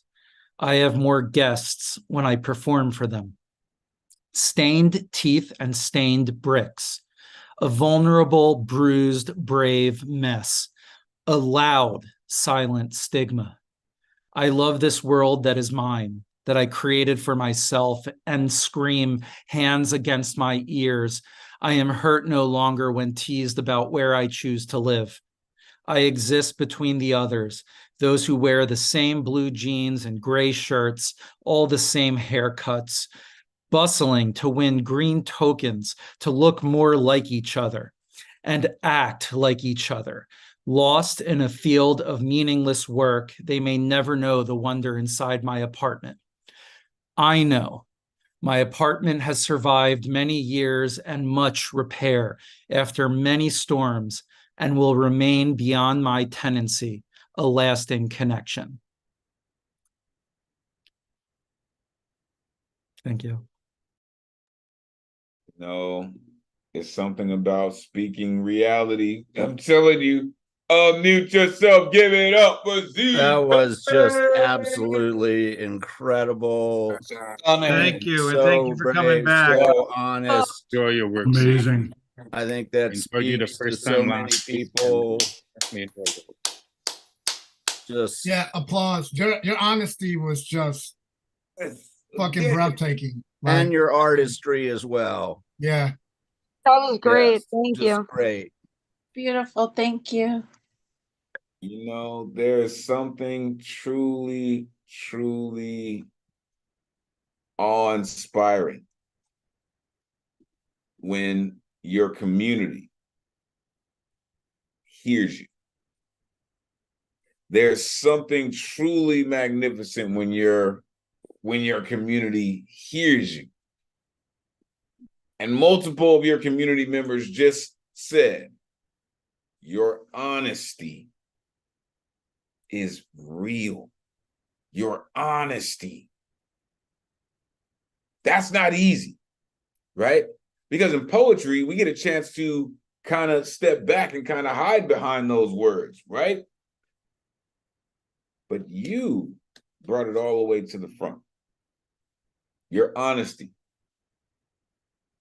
Like, honesty, honestly, it's what sets you apart, right? Not saying that other poets don't come or approach it honestly, but your honesty just gives it so much realism, right? You said strangers I know and avoid. That's crazy. Just strangers I know and avoid. Crazy is that, right? Excitement replaced by routine. Lithium like lead paint. My walls remain white, but I buy them art. I am hurt no longer when teased about where I choose to live. Nah, because even if you do tease me about it, guess what? You probably can't afford to live where I live, so deal with it, right? So deal with it. Appreciate you. Appreciate you, Z. Really. Thank you for being brave enough to tell your story, for being honest about your story, and for sharing it with us. Because guess what? Now you're a member of the greatest community in the world. And if anybody got a problem with that, tell them to come see us. Tell them to come see us. It'll be a problem. I promise you. Appreciate you, Z. For real. Thank you for coming back and hanging out with us. All right. Coming up next, another new member of our community, but has come to set it off once again. Woo-hoo! You're not ready. I suggest you get yourself ready. The one and only Sierra PG in the building. Let these folks know where they can find you online. It is great to see you again. Please take it away. Hi, it's great to be back. I finally have a social now. I'll put it in the chat when I'm all done. So appreciate you all for encouraging me to do that. And then today it's an OD and I'm playing around a little bit. It's called Idioms and Cliches. And I guess you can see and count and see how many idioms or cliches you notice in it. So that might be fun. Okay. I am sick and tired of being sick and tired. I mean, if it ain't one thing, it's another. I'm stuck in another dimension trying to calculate the distance between me and my dreams, but they seem to be in opposition. And when I think I have a solution, life comes and sweeps me off my feet, capturing my gravity and exploiting my deepest needs. I am just going through the motions. Well, I'm actually flying at high speeds trying to follow God's lead, but I am running on E. Misery loves company and she just got custody of me. The grass seems greener on the other side, but it's only an illusion, a landscape painting fooling my perception. But it speaks 1,000 words in some language I've never heard. Man, this shit is for the birds. I am tired of all the blood, sweat, and tears, the wasted years trying to get people to hear my truth. But they're deaf, dumb, and blind, gaslighting me, trying to convince me that it's all in my mind. Some say they heard it through the grapevine. But your guess is as good as mine as to why people feel the need to lie. And as much as that disturbs me, haters are my motivators, respectfully. Actions speak louder than words, and imitation is the best form of flattery. At least that's what they say. I say some people just lack originality. But they can't do it like me, can't thrive like me, can't shine like me. It's clear to me now. I see right through you. Your daddy must have been a glassmaker because the real you has shown through and I can see your true colors. I would ask for a penny for your thoughts, but you don't have any and I'm ready to move on. But I'm stuck between a rock and a hard place, don't got no space to breathe, can barely see. My dreams are so far from me. The destination is a mystery and I'm tired of playing Detective C. See, I tend to bite off more than I can chew. And right now I'm about to choke, trying to stay afloat, doing backstrokes. I just hope I don't drown. I am running around like a chicken with its head cut off, fighting internal struggles, flexing my mental muscles, focusing on my hustle, trying not to burn out from all the psychological puzzles. But I can see the light at the end of the tunnel. So if push comes to shove, I'll channel my inner warrior, kick down all societal barriers, and rescue those labeled inferior just like me. But I am sick and tired of being sick and tired. So who's going to save the hero when her well runs dry?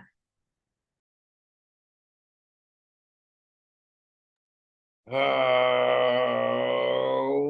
Sugadale, unmute yourself. Give it up for Sierra.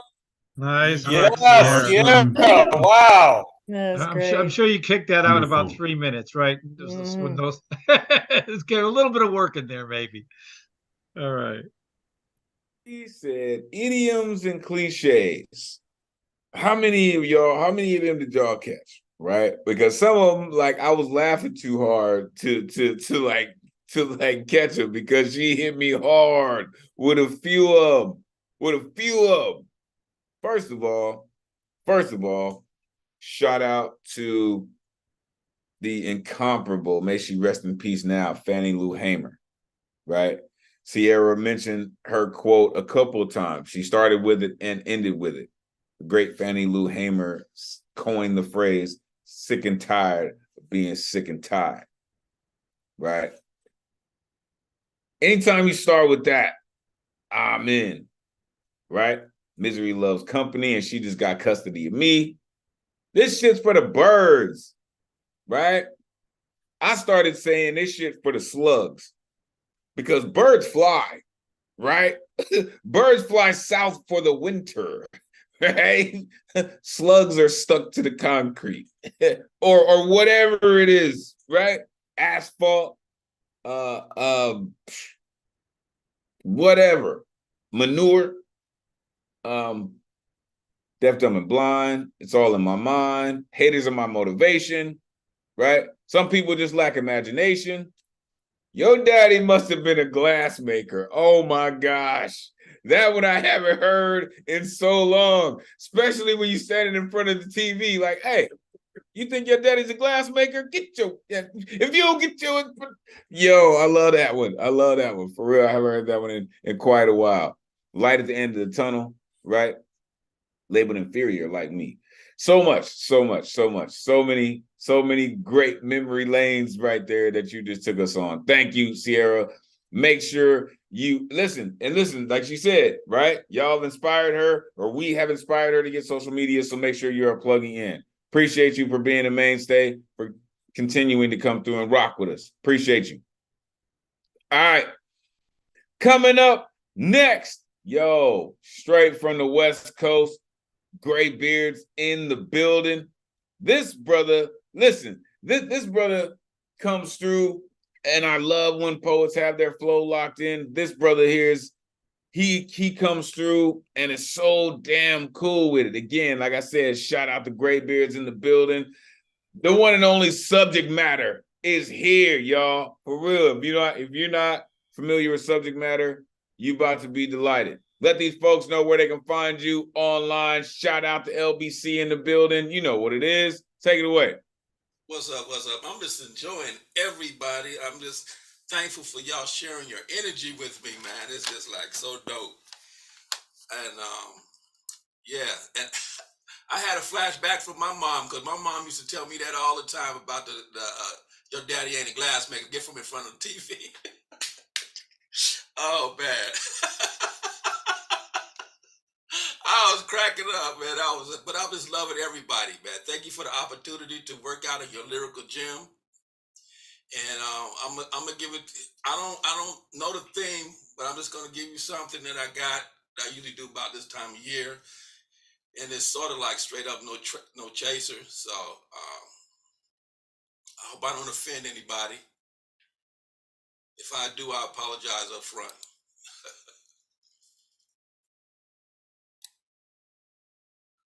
The name of this piece is called The Wizard of Oz. All lives matter, really.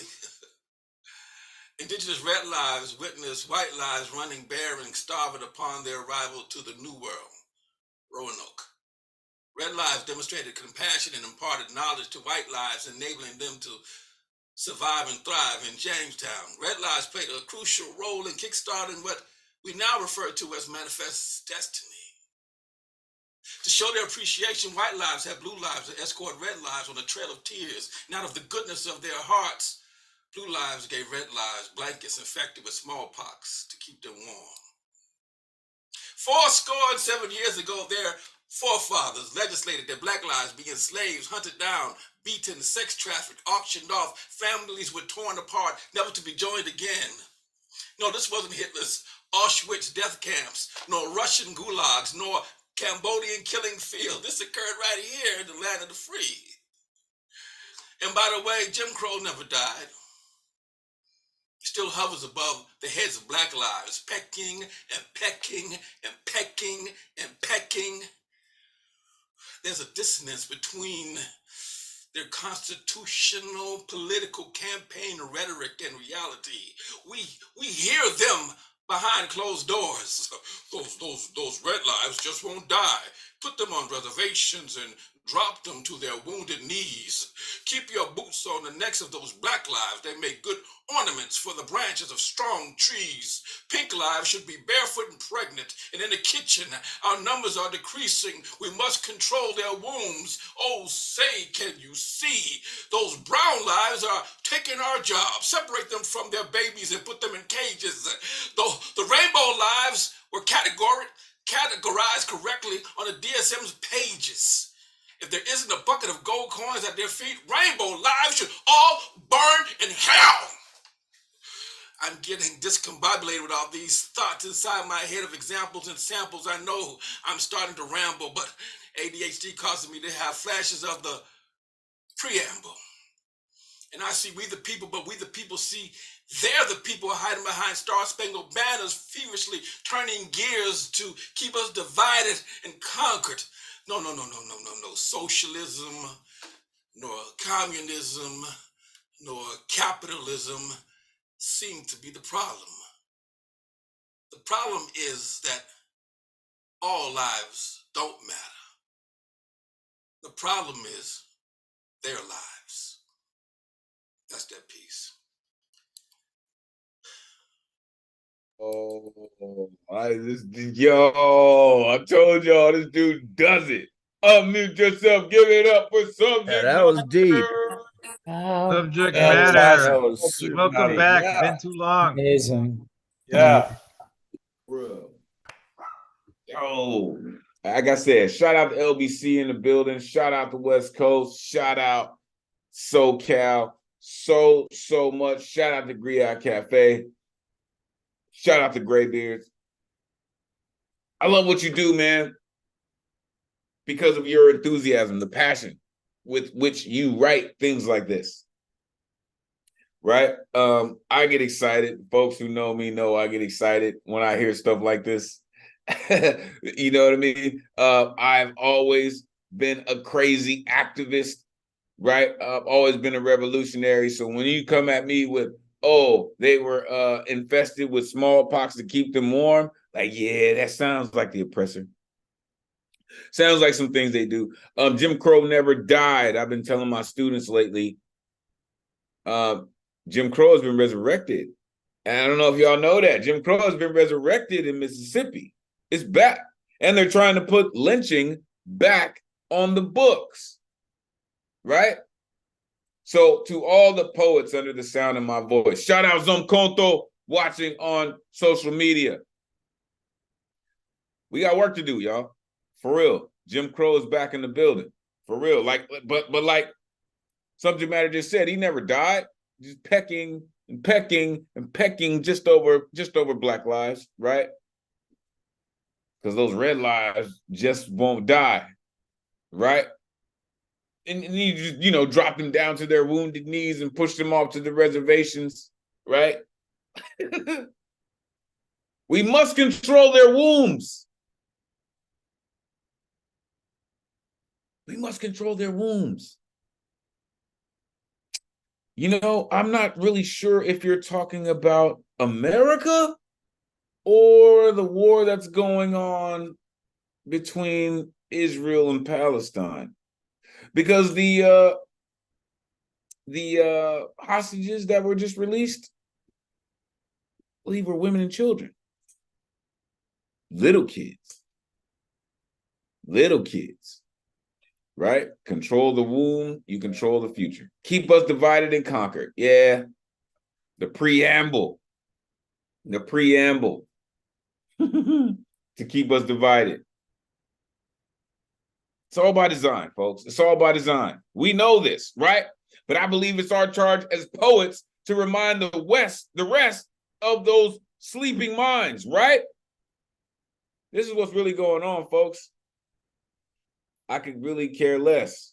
I could really care less who's headed for what championship and what sport when the world's going to hell in the handbasket and all you holding on to is matches. You just throwing matches.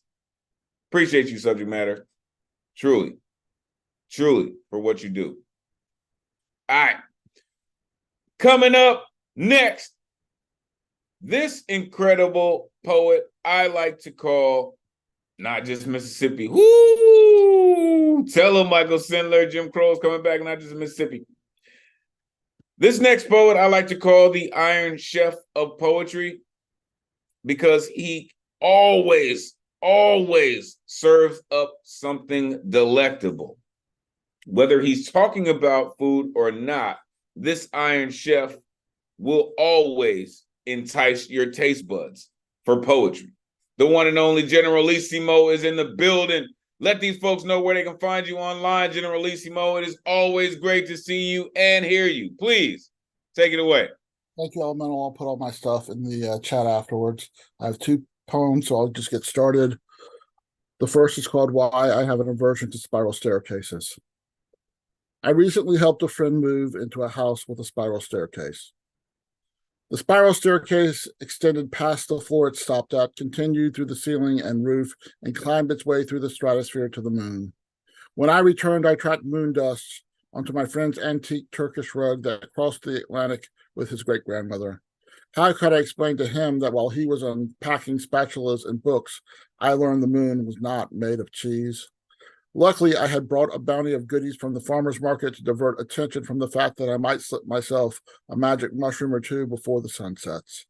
I sliced 4 thick slices of spongy buckwheat walnut bread, spread a thin layer of artisan mustard made with black, brown, and yellow mustard seeds, rice wine vinegar, manuka honey, figs, coriander seed, and white pepper, topped it off with a slice of ashy, rinded, slightly sour-tasting, salty, semi-soft sheep's milk cheese and fresh sage, then closed it shut with another slice of bread. I heated my friend's famous well-seasoned cast-iron skillet his Aunt Mildred gave him before he helped her move to a retirement home.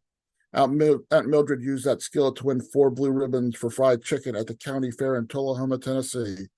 He proudly displayed Aunt Mildred's ribbons in a shadow box on the kitchen wall. I placed the sandos in the hot, dry skillet till I could smell the bread, turn a lovely, toasty golden brown, flipped it till the other side toasted, removed the culinary masterpieces to paper plates, and sliced them diagonally. My friend took a first bite and made a grunt that could have accompanied an orgasm. Jesus! The mustard and the sage are so amazing, and this cheese is everything. But in the end, a masterful, melty grilled cheese sandwich was not enough to melt away imaginary moon dust from a Turkish rug.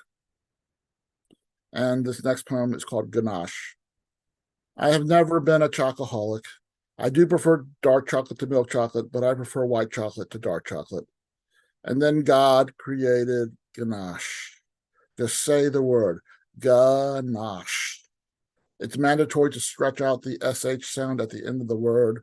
The phonetic pronunciation of Ganache sounds like Niagara Falls. And then there is the actual texture of Ganache. Fill a tiny iced teaspoon with ganache, pass it through your lips, the way it will feel when the bottoms of the tops of your teeth touch it, then it melts along your tongue and over your taste buds is akin to how it feels when the barrel you've ridden over the falls in hits the Niagara River, sinks, surfaces, is pulled out. Then as you exit the barrel on dry land, your only thought is, when can I do this again? There are no poppy parts in ganache, but its addictiveness qualifies it as a Schedule 1 opiate derivative. I may not be a chocoholic, but I could die happy if I die after sinking into a pool of quicksand made of ganache. Gracias, everyone. I tried to warn y'all about the Iron Chef before he even started. Unmute yourself. Give it up for Generalissimo. Yeah, Generalissimo. Gotta publish a book, illegal poems. They're too good for you. 5-star general, 5-star general of poetry. Yeah, Right. nice work. Right? That almost could be considered illegal. Illegal because food. of how addictive it was. Too good for you. Okay, it's illegal. Damn it, it's too tasty. For real. Like, did you hear this? This is why I call Generalissimo the Iron Chef of poetry. He just served you up a delectable dish, and you probably tasted every morsel of it, right? Right? Because he was talking about how beautifully golden brown the bread was. Like, come on with the bread. And listen, I told y'all a minute ago how I am with mustard. And he mentioned artisan mustard. What? What? I'm there, sir. I'm there. I want all of that, and something to go, and something to go. He said I may slip myself a magic mushroom. I don't know what it is about cast iron skillets. I don't. Oh, I'm coming back at you, General Lissimo. I'm coming back. I don't know what it is about iron skillets, but he said that this iron skillet, she won 4 blue ribbons for fried chicken. Listen, there's nothing in that pan that I don't want. Coming back at you, General Lissimo. The mustard is whole seed mustard. Ain't no grinding those seeds. You know that whole seed mustard when they pop in your mouth when you bite into the sandwich? Oh my goodness. Oh my goodness. Listen. I'm getting too excited. Generalissimo, right? I have mustardy fun when I eat my food, man, because there's nothing in the world like mustard. Not to mention, and I know some of y'all, I saw CB Mays like, I can't deal with it. However, mustard contains, I got you, right? Mustard contains a beautiful cancer-fighting agent called turmeric. Show me what in Whip Wap helps you in any way. Just saying. Whether it's ketchup or that other stuff, show me how that helps you. Doesn't. At least mustard can help you fight off some carcinogens that come in every other form of everything in the world. Generalissimo, you are a master, sir. Not to mention in just your poetry. You said you made the lovely toasted bread in the whole nine, but with the moment that person wrapped their lips around that sandwich, they let out a grunt that could have accompanied an orgasm. I was telling my students today, 2 things that release the most endorphins in your brain: sex and food. And let me tell you, when you got good food in your life, the world is all right. Right? Thank you, Generalissimo. And listen, y'all, to think that Generalissimo said, you know what? I don't know if I have anything that rocks with this. Please. When you love good food, it is called cosmic cooking. Indeed. Thank you, Generalissimo. All right. I get ready for this dude because he don't mess around, man. This dude be getting on my nerves sometimes. So he don't mess around. Shout out to Keeper of Concrete, man. This cat right here, this is my dude. It's my dude, man. Shout out Swan. Shout out the twins, man. Shout out Sistina and Navo. Listen. This is my dude, for real. This dude is an actual razor blade. Shout out the vets in the building, right? Semper Fi. This dude is so many things, man. Top ranked poet in the world. I like to call this cat brother in so many different ways. The one and only CP Mays in the building. Let these folks know where they can find you online, Mays. Always great to see you, folk. You know what it is. Take it away. Appreciate you, man. Yeah, CP Mays. That's my IG handle and my Facebook handle, and email address. Just add Gmail to it. Shout outs to Elemen2al, and shout outs to Raw for actually being host, and we actually get to hear the host read a poem for a change. So shout outs. Here's something new.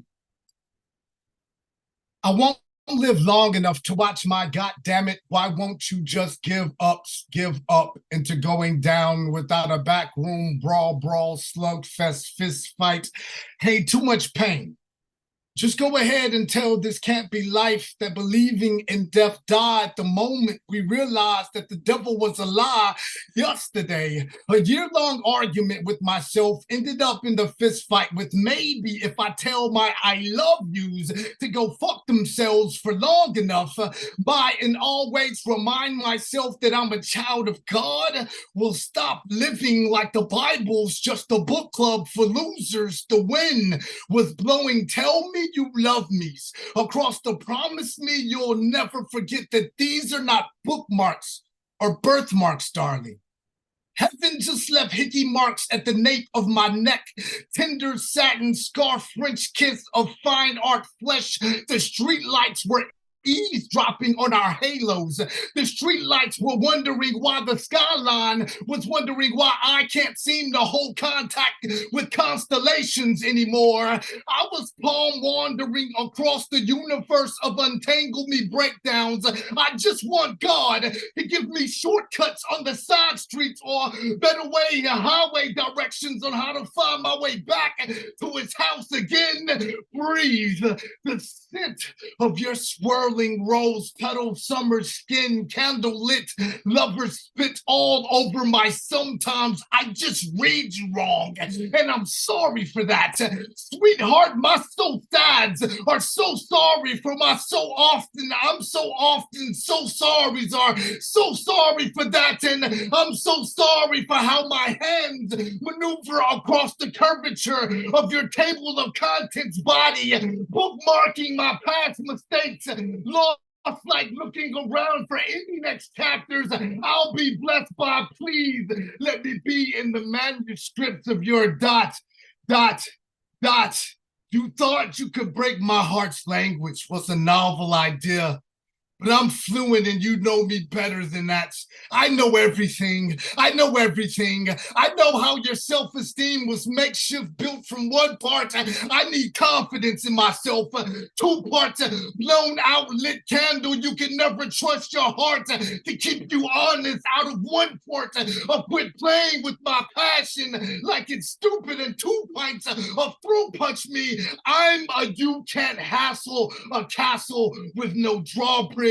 So whether you attempt to cross me or not, be prepared for how your legs will walk all over me just to get wet. For I'm built from 1 part, please take me for granted, damn it, 2 parts. I can't remember why my love could give a fuck less. If you're starving to love me less, stay or leave. Out of 1 part of quit mistaking my love for lost love from past lovers who love was never authentic anyways. Promise you'll never forget. These are not birthmarks, darling. Heaven accidentally left hate marks on the nape of my neck. I'm not cheating on you. I'm just skeleton cheat-seating on you. Tightrope walkers with our yesternow Villadales. All of our riot gear gods were sponsored by Jack Daniels and bartenders and bar stools. Hump days without birth control were honored. Late nights lived in wine bottle lighthouses and big pharma, powdering noses with snow white cocaine coke rules. All of our riot gear guards were sponsored by alibi parades and karma, fueled by fools who fueled with fears, burning fuels. Hump days without birth control were honored by storybook endings, ending in rehab sauna, sweating like a fallen angel's true truths. All of our riot gear gods were sponsored. Renegade artists in outlaws genre, infamous and famous fucking with muse. Hump days without birth control were honored. And late nights lived in light bulby armor, dancing with devils, stepping on toes moves. All of our riot gear gods were sponsored, and our hump days without birth control were honored. Thank you guys. Poem. This guy, I'm telling you, unmute yourself, give it up for CP. Thank you. Thank Thank you so much. Yeah. Wonderful. That was awesome. Amazing. Amazing. Truly amazing. Who's that professor that said you couldn't write poetry again? Oh yeah, the teacher who told me I could never go after an MFA, like my poetry wasn't strong enough. Send him my way. Send him my way. Thank you for everything. I think we ought to And play you. I love the way at the end of the poem you are fucking exhausted because you just gave it all, and you just do that every time. You just not fucking with a syllable, man. Just give it all. I love you, man. I think you're the preacher of poetry.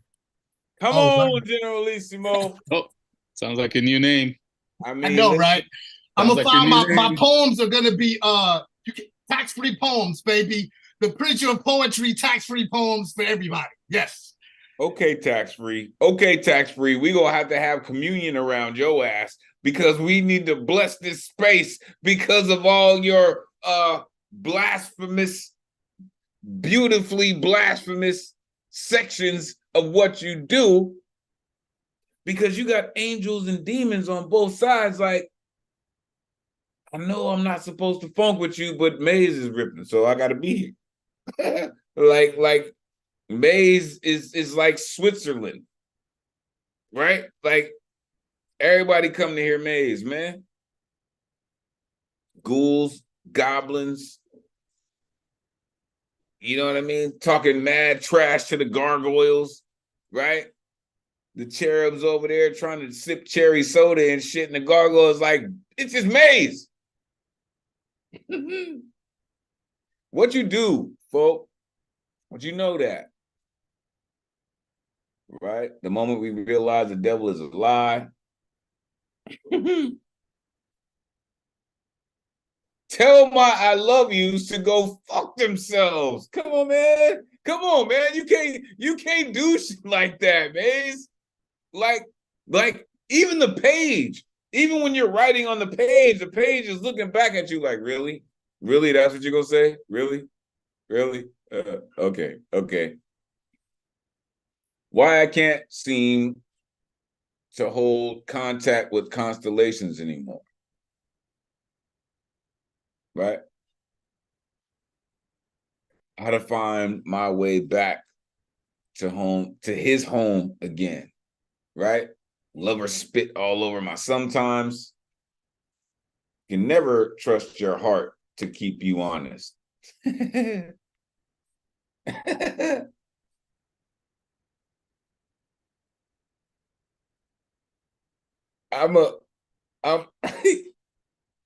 said, you can't hassle a castle without a drawbridge.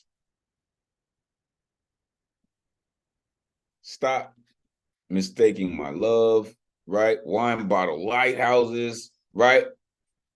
Fueled by fools, fueled by fuel. Hump days without birth control, right? Dancing with devils, stepping on toes. Listen, man, you can't do that. You can't do that, man, because then you got all of the world like, golly, who is this guy? His name's CP Maze, keeper of concrete.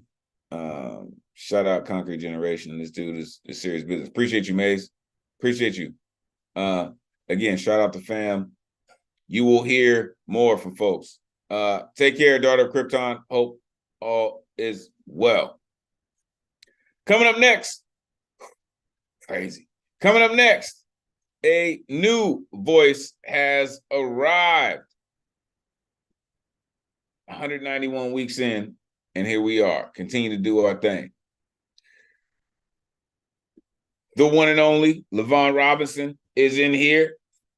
Let these folks know where they can find you online. First of all, before that, please tell us where in the world you are plugging in from. I'm originally from Philadelphia, but I live in Lancaster now, Lancaster, PA. So, and you can find me on Facebook under Levan Robinson, and I have 8 books out on Amazon. So, and I'm working on getting 6 more out in 2024. So, and I work on plays and short stories. So thank you again for having me. And it's a tough act to follow the other esteemed poets and poetess, but hey, I'm gonna try my best. So I have one poem called Precious Commodity. And it deals, it's a social piece. So Precious Commodity. The fate of the world and its horrified citizens are in the hands awaiting the outcome of the war in the Middle East. As the world watches with a doubtful eye, hostages are being released as part of the stringent process and plan for the bombardment and guns to cease. This I don't quite know or understand, while many have to unnecessarily die over the years for a piece or strip of landscape. Who or what gives you full entitlement when all you do from one another take, and unselfishly take while innocent children die in its wake? This here land is enough all to live upon and live in peace and not in hatred of self and an artistic expression of beauty. To keep it beautiful is all of our privilege and sworn duty. Why bomb the land that leads to total destruction and death to the naturalization and sustainability of all creation? The approaching result of another race show of superiority over another race is seeing tears rolling off the face of a mother or loved one lost.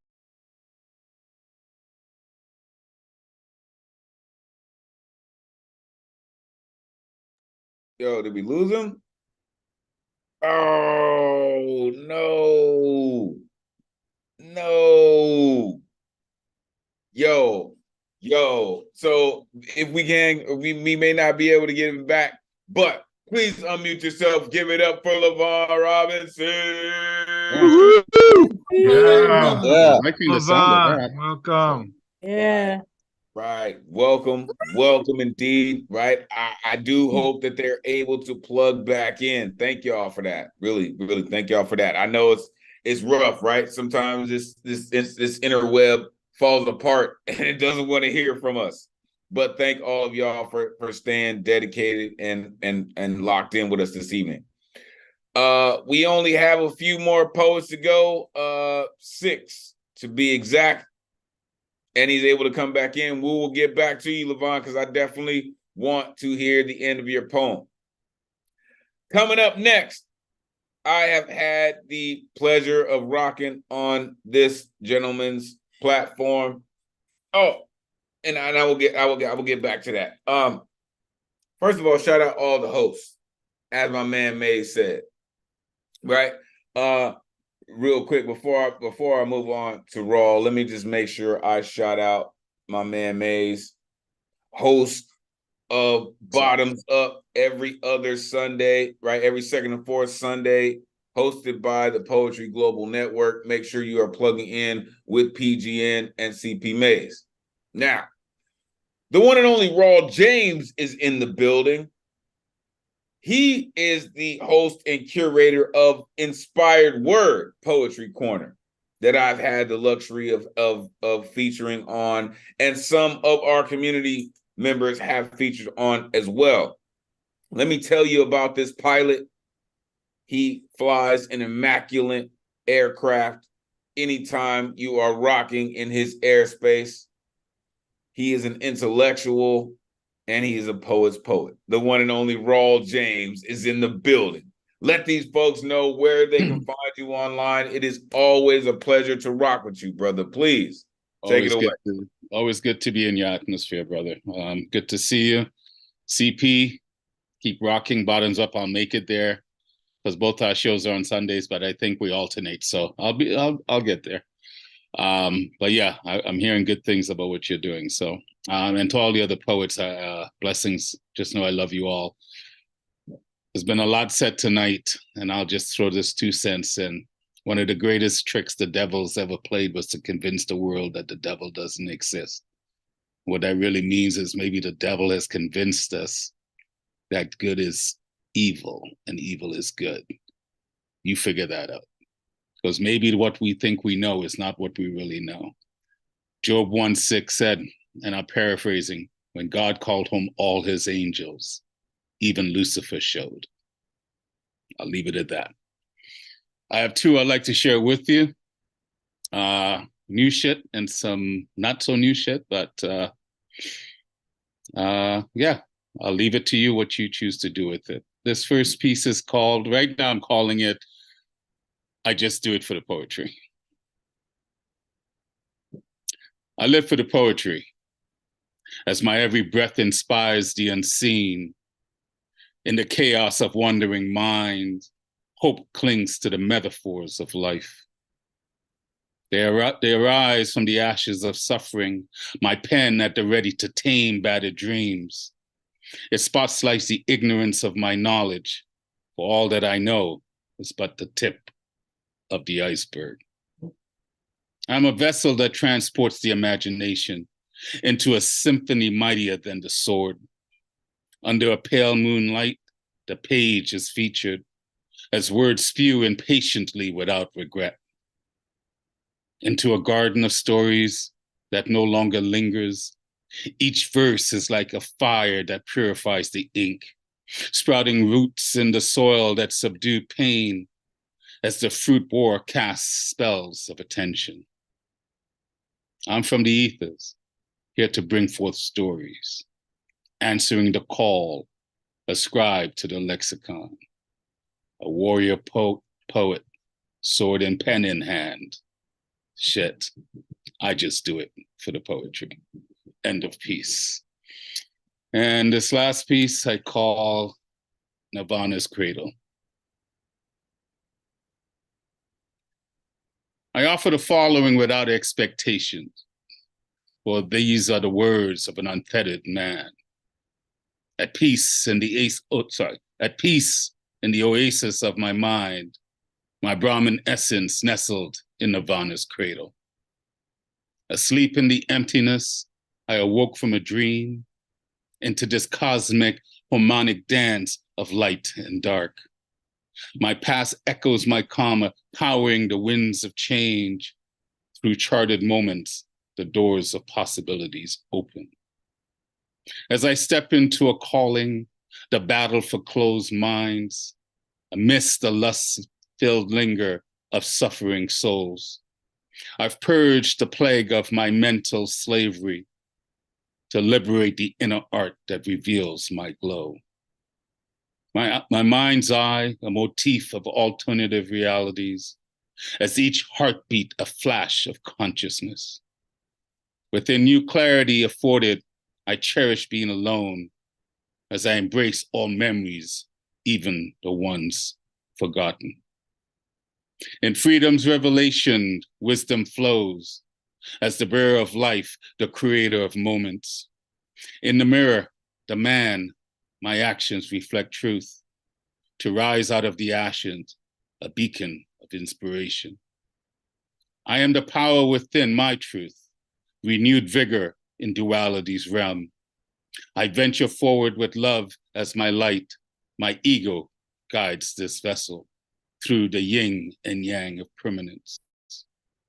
The intentions of death gets closer and closer, for there's a time and place for all things to end. I am one voice in a chorus of voices. In Nirvana's cradle, my battered soul rest. End of piece. Thank you, poets. Oh, you see, this is exactly what I was talking about. This is why I show him so much love. The one and only Raw J. Truly wonderful. Nice job. Yeah, Raw.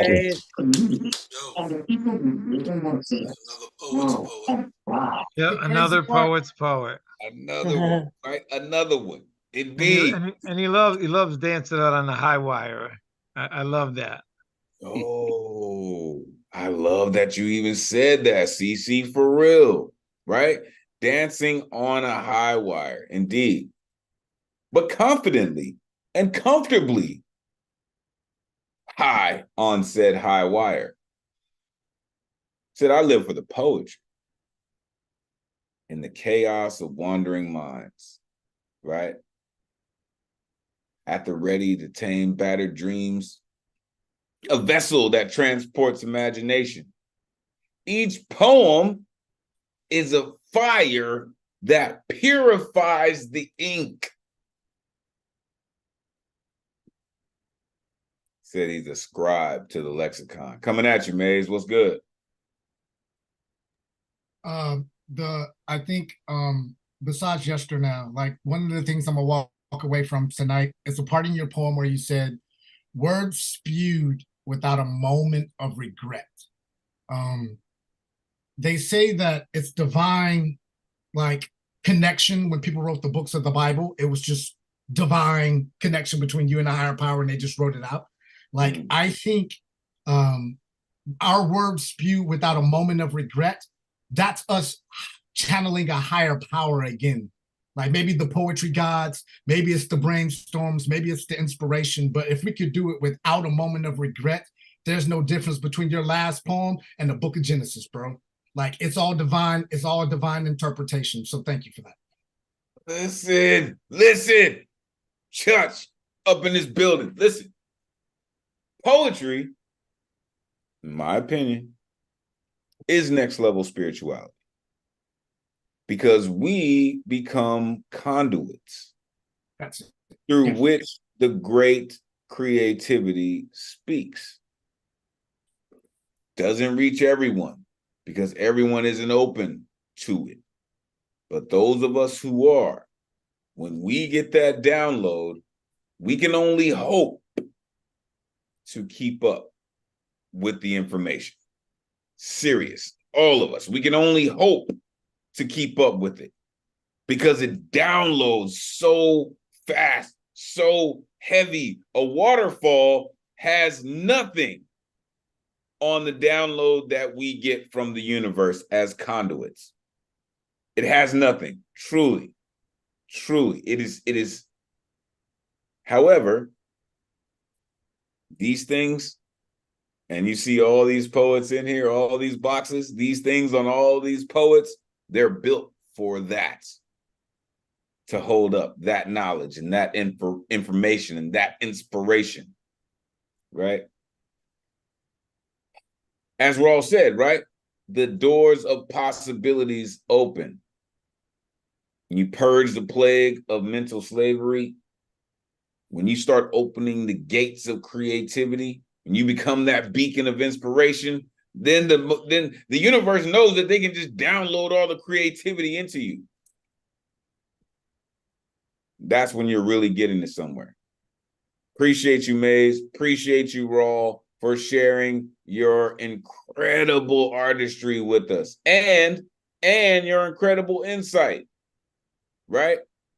For those of you who don't know, after the live show ends, we are going to be hanging out in the room for a couple minutes for you to connect with the artists, connect with the poets behind the poems. So if you want to rock, we'll be hanging out for a few minutes afterwards. All right. We have reached our final 5 poets of the evening, and we have 2 new voices within the final 5. Let's get to it. Coming up next, this poet's incredible voice has become one of those moments of actual breathing.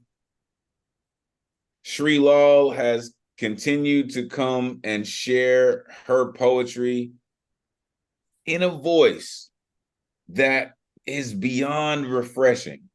If you don't want to know what I mean, you will hear it coming up right here. The one and only Sri Lal in the building. And I'm telling you, when I say this, her voice will mesmerize you.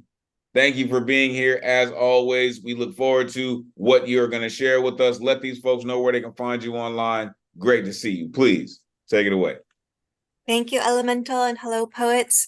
I am Sri Lal Dev on Instagram, and I have 2 poems tonight. First one is called Hibiscus. At the fire pit, Nanny shows me how to clean hibiscus, pulling petals from the stamen. I should forget yesterday's troubles.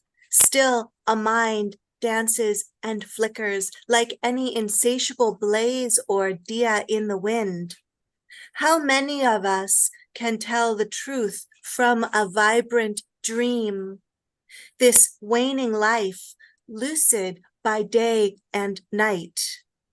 Let me wake beyond hollow longings. Nothing of this world fills me.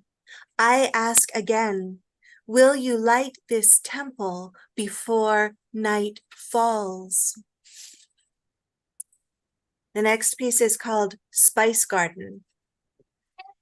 In this spice garden, I am yet a wild weed, a daughter who forgets her chores for the sacred fire, a girl who chants and tosses rice as if there were no pots to wash, no curd to churn, as if Didi's devotion alone were enough, and it is.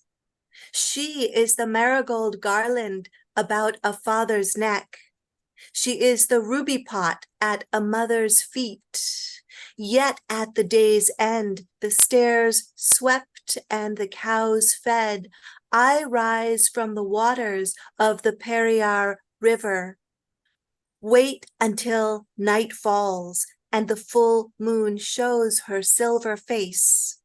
There will be nothing left of this wayward girl but light amid the song of broken cane reeds. Peace. I too warn y'all what Sri Lal was about to do. Unmute yourself. Give it up for Sri Lal. Thank you. Yay. Wow. Beautiful. Yeah. Thank you, Srilo. You know what? I love the way that, you know, it's just to bring a woman's perspective about women through a woman is and inside the girl in the process. That's just educational because you just can't know. But then the perspective from woman to woman is just brilliant to hear the different voices. And that's a really important thing about being here. So the more women that come here and read, the better it always is. So thank you for that alone, just for bringing a woman's voice. Facts on facts on facts, CC. Shout out to Jedi Master Paul Skiff because he mentioned something very similar, right? About having more of a female presence, right? Or a divine feminine presence in our space. Because your voice is very necessary. Your voice is very necessary, right? Let me be one of the first to tell you, if you haven't heard this before, this male individual sitting before you has no right to tell a divine feminine what she is to do with her body. It's not our place. It's my opinion. It's my opinion. But I'm a poet, which means I can almost say anything and make it poetic because I'm a social justice poet, right? That's who I am, right? However, just like I don't believe that people who live in the suburbs should mandate or dictate to the people who live in the ghettos, I don't believe that people who don't have reproductive organs like that should dictate to people who do. But that's just me. It's a balance. It's a balance, right? It's a balance. We're all put here together for a reason. You know, Sri Lal, I thank you for wrapping that in such a beautiful flower.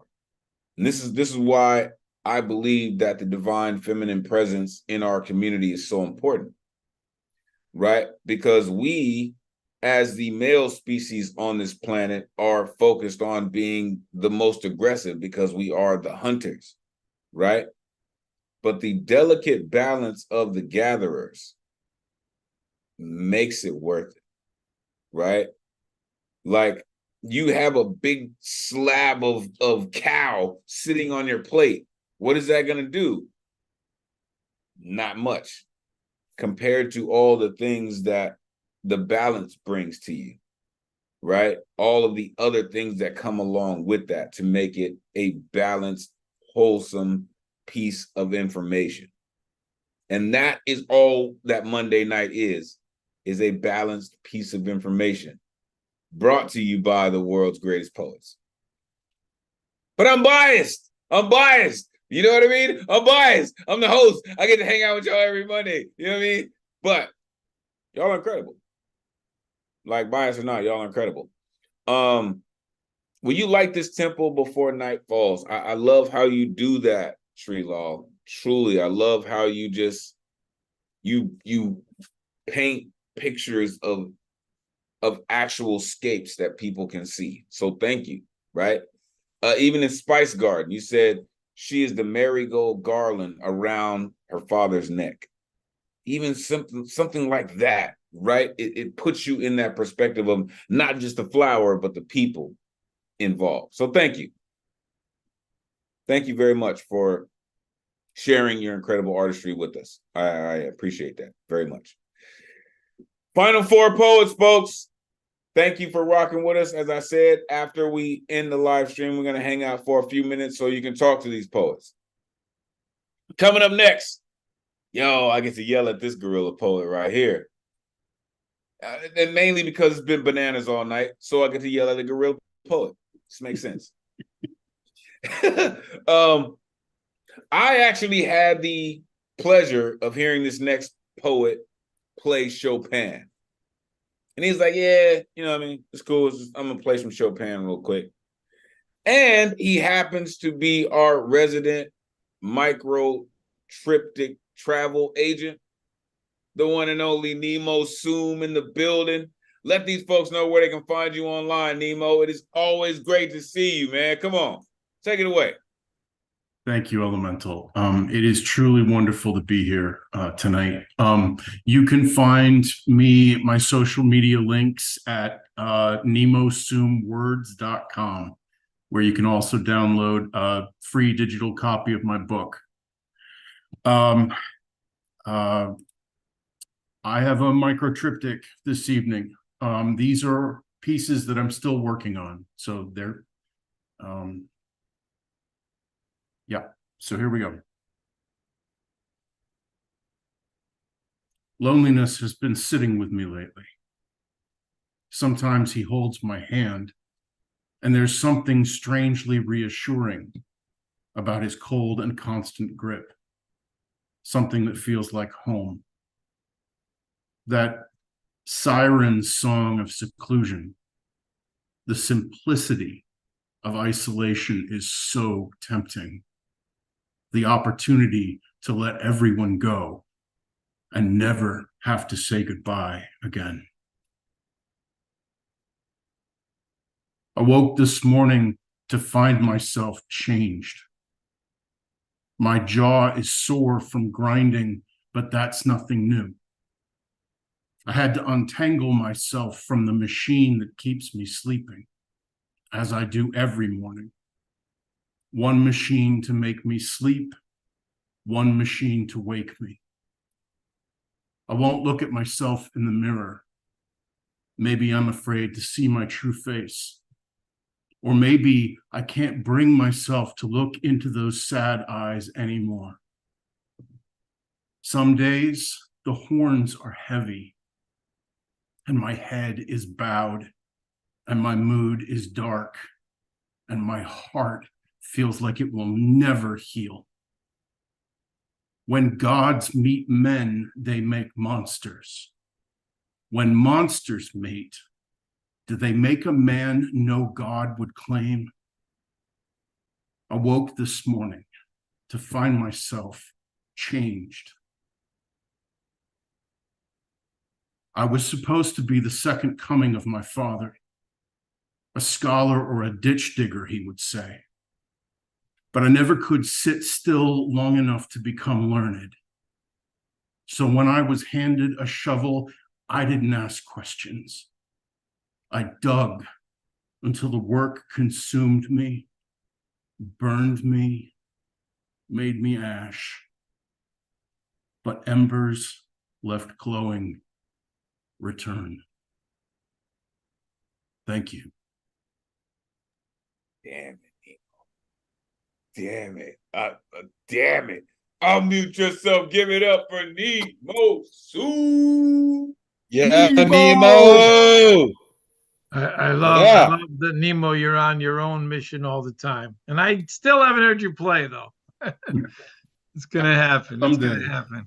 A lot of jewels in But I love you're both dedicated to your path you're on, and you're open to transcending it through yourself. That's a gift. Oh, it is a beautiful reflection when you know that you're a poet and you live in that truth. Then you start actually writing from that truth, right? And he started out by saying, loneliness has been sitting with me lately. Something that feels like home. The simplicity of isolation. You never have to say goodbye again, right? Something about that, right? And then, right, in the other ones, right? Because again, there was a whole micro triptych. I told y'all he's a micro triptych travel agent, right? All of those three poems went together, right? If you don't know what a micro triptych is, they are 3 thematically connected poems. Yes, Nemo? Yes, right?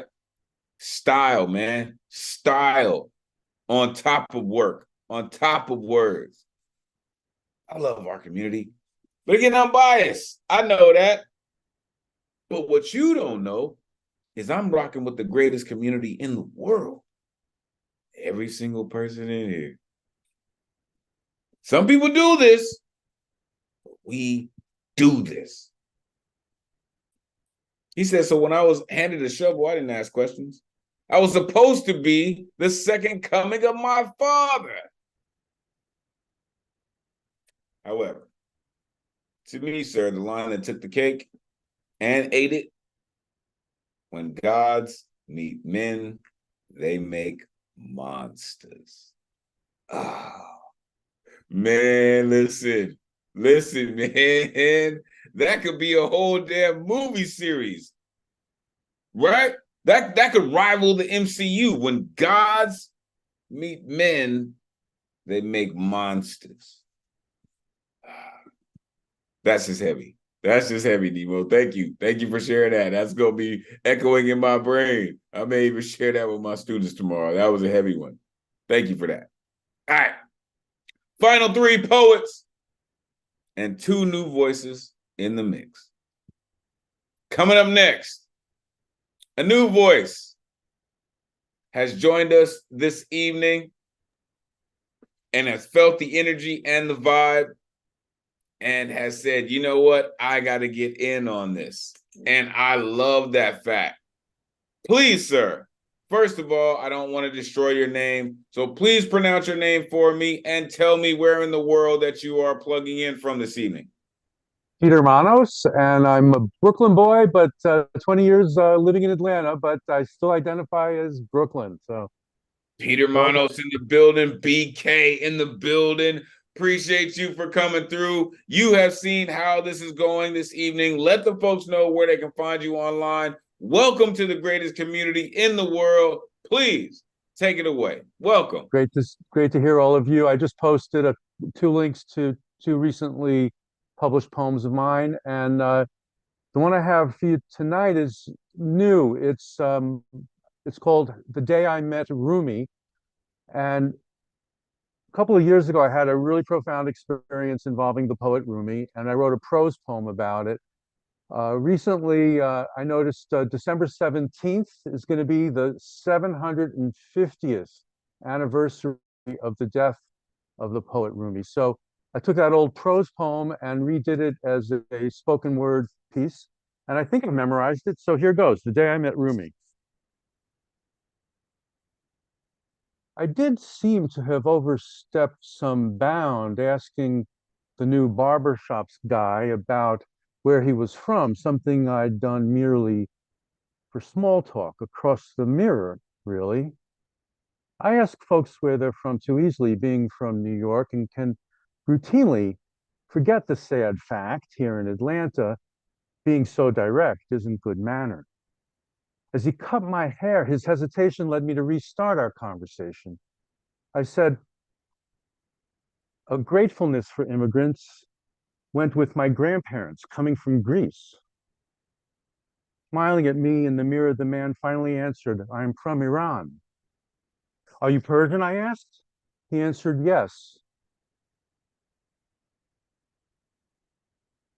After which I lightheartedly digressed, joking about my Spartan grandparents, whose 300 unfriendly ancestors greeted King Xerxes' army of Persians with the worst loss of all their incursion. He nodded and said his kings succeeded in their wars from India to Egypt, but admitted with the Greeks were cheated in land and sea fights and were defeated. I then stared in silence in the mirror, asking myself why peace is no nearer as he cut my hair, watching it fall down, aware how we still cut each other down, and thought how poems help when we're gloomy, so I asked if he knew any Rumi. He lit up and said, I love Rumi, yes. So it was then that I made a request that he recite his favorite lines for me, but he said he only knew him in Farsi. I'd prefer his original wording in Farsi, I said, and with my urging, he recited Rumi's poem, leaning near my ear, intoning words whose meaning was superseded by ceaseless rushes, goosebumps, and a breathless sense of oneness, intangible but unassailable, which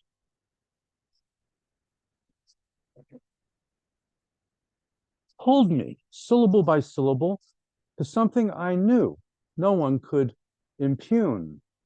Rumi and I had somehow just communed. By the time that he had reached the last line, tears that had filled to the brims of my eyes spilled down my cheeks. And just as he looked up, I pointed to my heart, all choked up.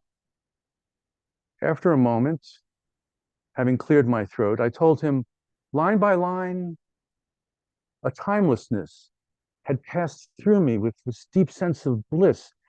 And he said Rumi was wishing a wish that nobody should cry after he dies, as hopefully everyone could realize that once his bones met the dirt of the earth was the moment his poem's birth occurred. I said, truly, I said, alive as centuries ago, as you recited, we weren't alone. Hearing you, I knew Rumi never died. He lives in the poem you memorized. Now that was magnificent, sir. Unmute yourself. Give it up for Peter Mano. Peter. Yeah, love Rumi. Never died. One of us. You're one of the reasons I'm here. Wonderful. What you did, what you talked about. That's think why I live for those bridges of we should be beyond this. That's where Yesternow came from, in Wonderful. a way. Thank you. You should be back. Stick you. around after. Will do. Thanks. Again, I'm biased, y'all. I'm a giddy little kid when it comes to this, man. I'm biased, man. But y'all are just brilliant poets. Brilliant. Right? Thank you Peter, first of all, welcome to the greatest community in the world. You heard some people say one of us. That just means that you have been welcomed into the greatest community in the world. And I love how something as simple as a haircut can turn into a conversation about not only the Spartans in Persia, not only the 300 and Xerxes,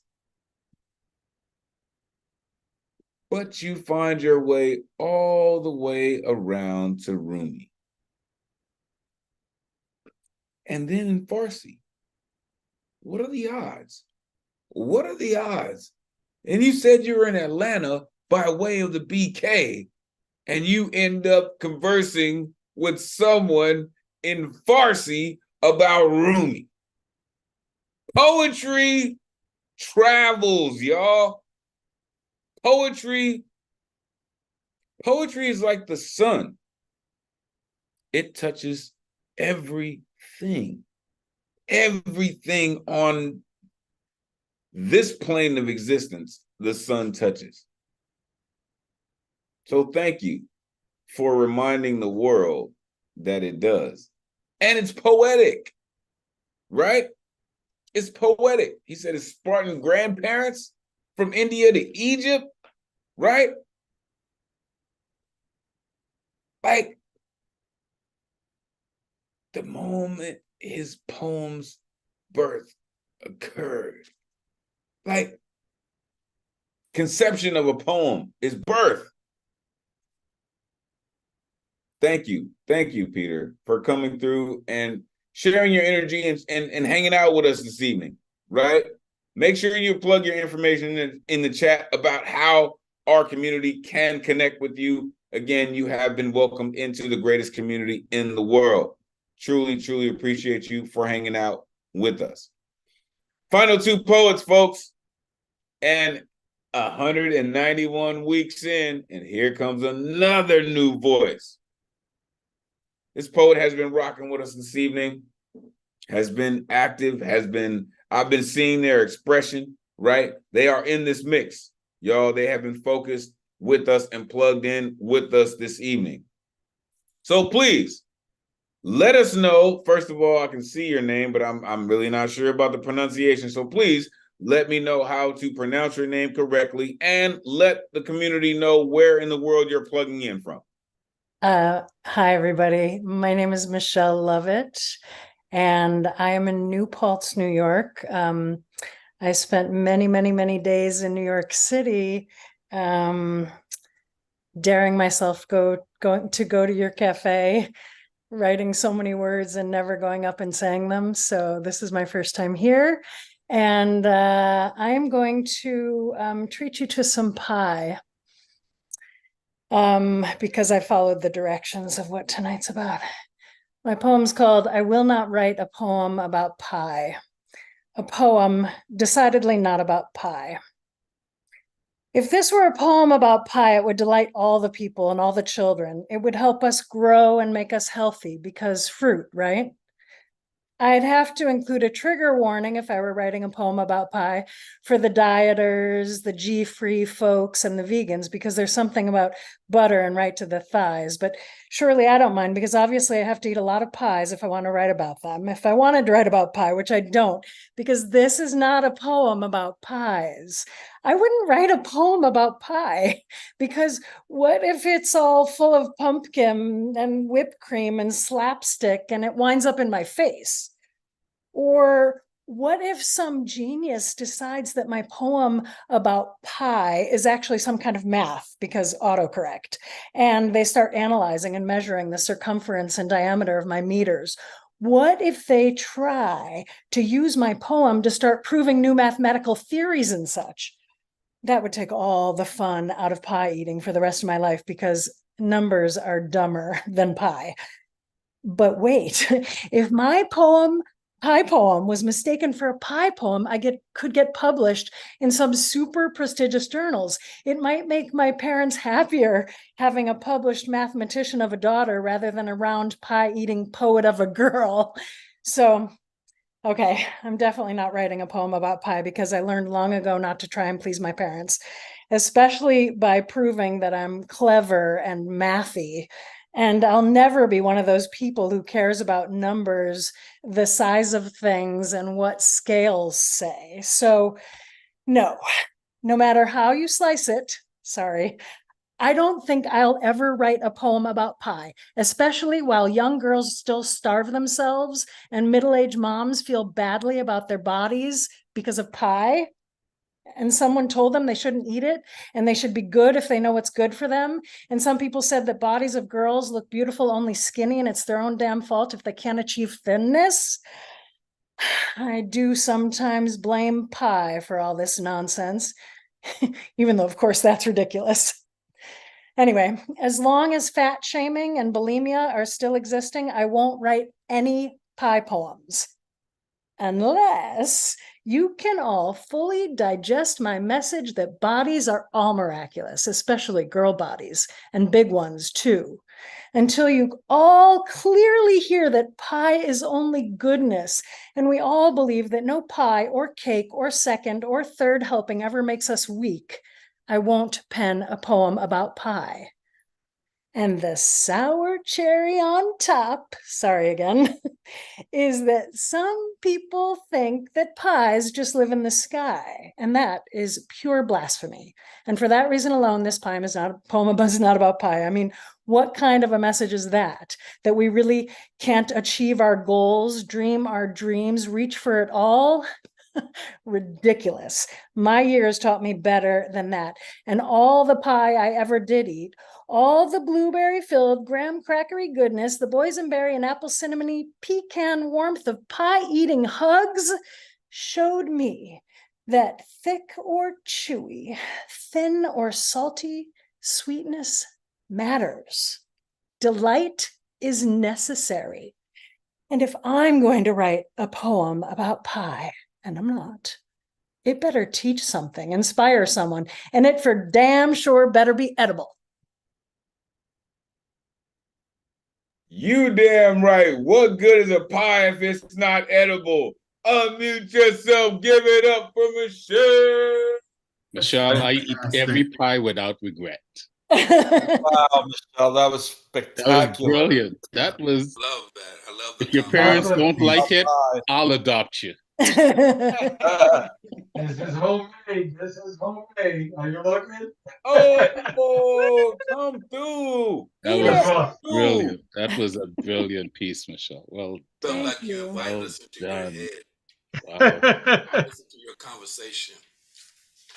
Thank you. So first of all, thank you. Thank you for rocking with us throughout the evening, for holding on to that magnificent poem. Secondly, you have just fucked up, man. Because you have to be here every Monday night to share something like that. Listen, it's poems like that that sets apart the people that think they do this to the people that do this. To the people that do this. Because a couple of times, Michelle, you said, this is not a poem about pies. Keep up.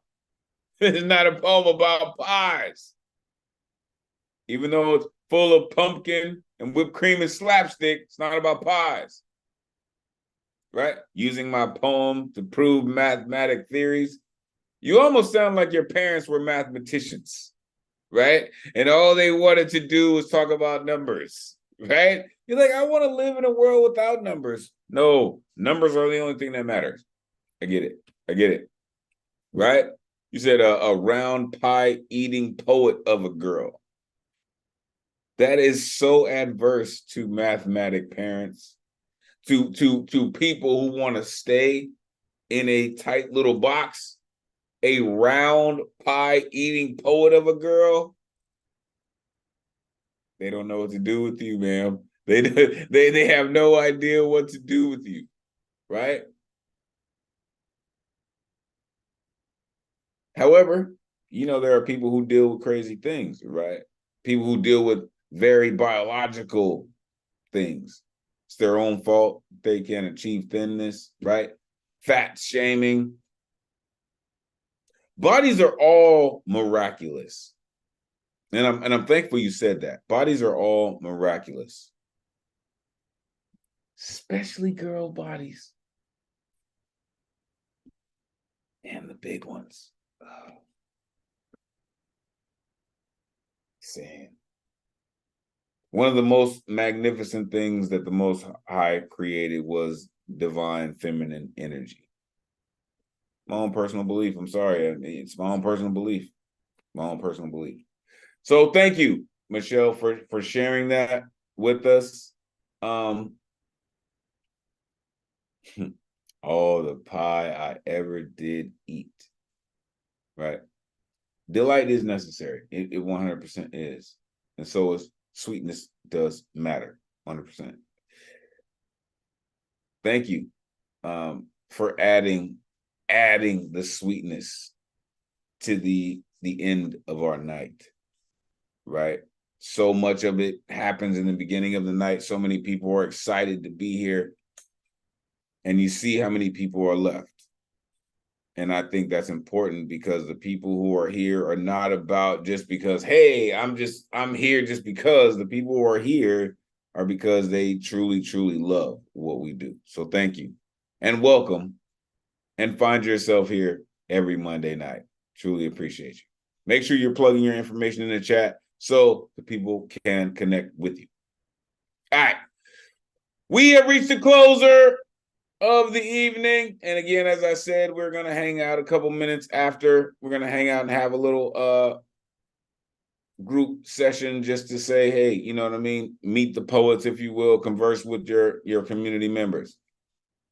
This poet, I don't know how he does it.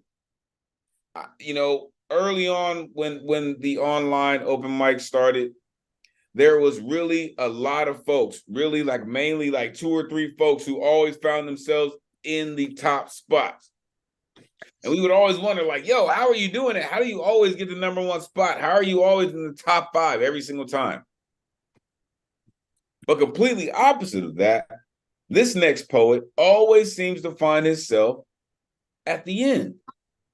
And I totally dig it. I don't know how he does it, but I totally dig it. The one and only Prince of Peas in the building. Let these folks know where they can find you online, man. It is always great to see you. Come on, man. Close it out this evening. Let's go. Tonight I'll be sharing 2 poems. First poem is called Under the Moon. Kissing under the ascending moon as it climbed from behind is the lover dream. It streamed in my mind as if I had a river, if I had a river of fantasies. In my mind, I yearn for that day. A consensual being. Lovely kisses rattle my soul. God's eyes shine on me. Love bitten with a touch of heaven. A Jack and Rose type of love that lives on forever. Second poem is called Night Symphony. The night was young, evening air floated, so omnipresently around light.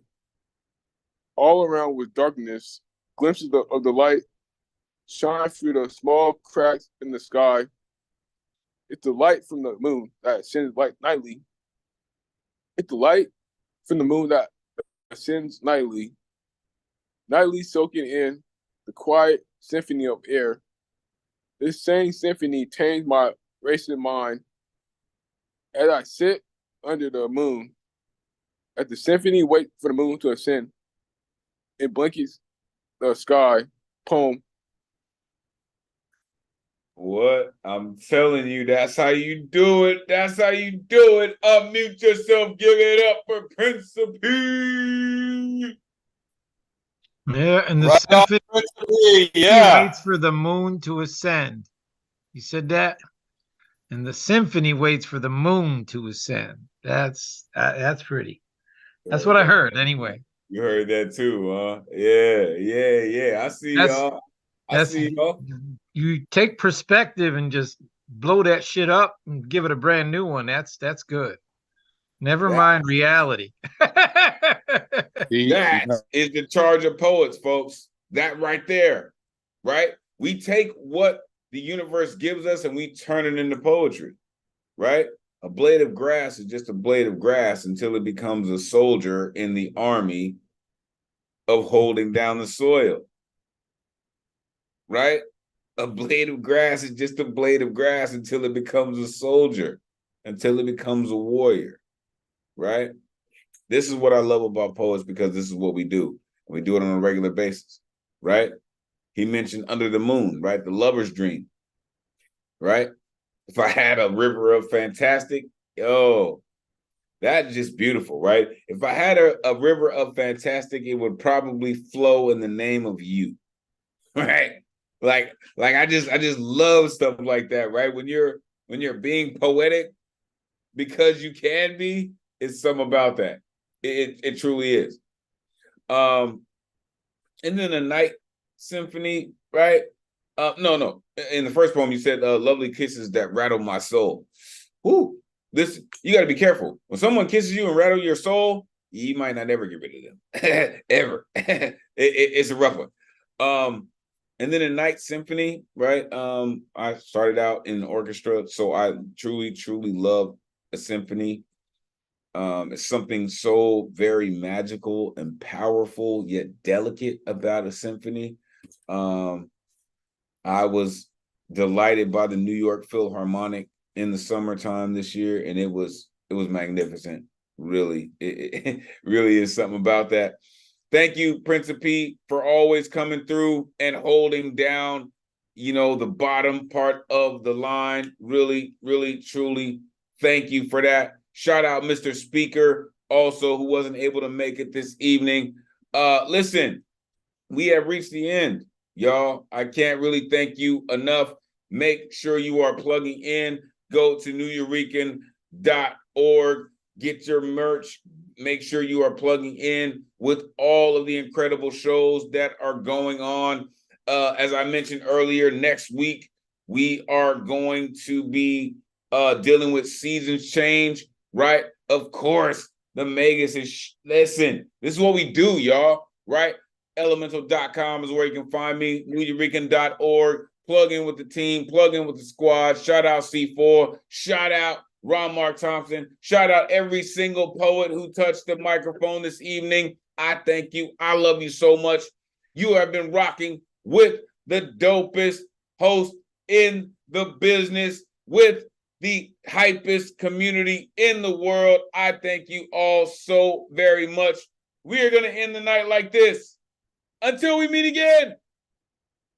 May the energy we conjured this evening supercharge the rest of your week. Take this power. Inspire others. Energize creativity as we all hope to do through the spirit of Miguel Agarin. Your voice is appreciated, necessary, and always valuable in this space. Thank you for sharing it with us. On behalf of the greatest community in the world, it has truly been a pleasure spending Monday night with y'all. Until next week, y'all, peace and blessings.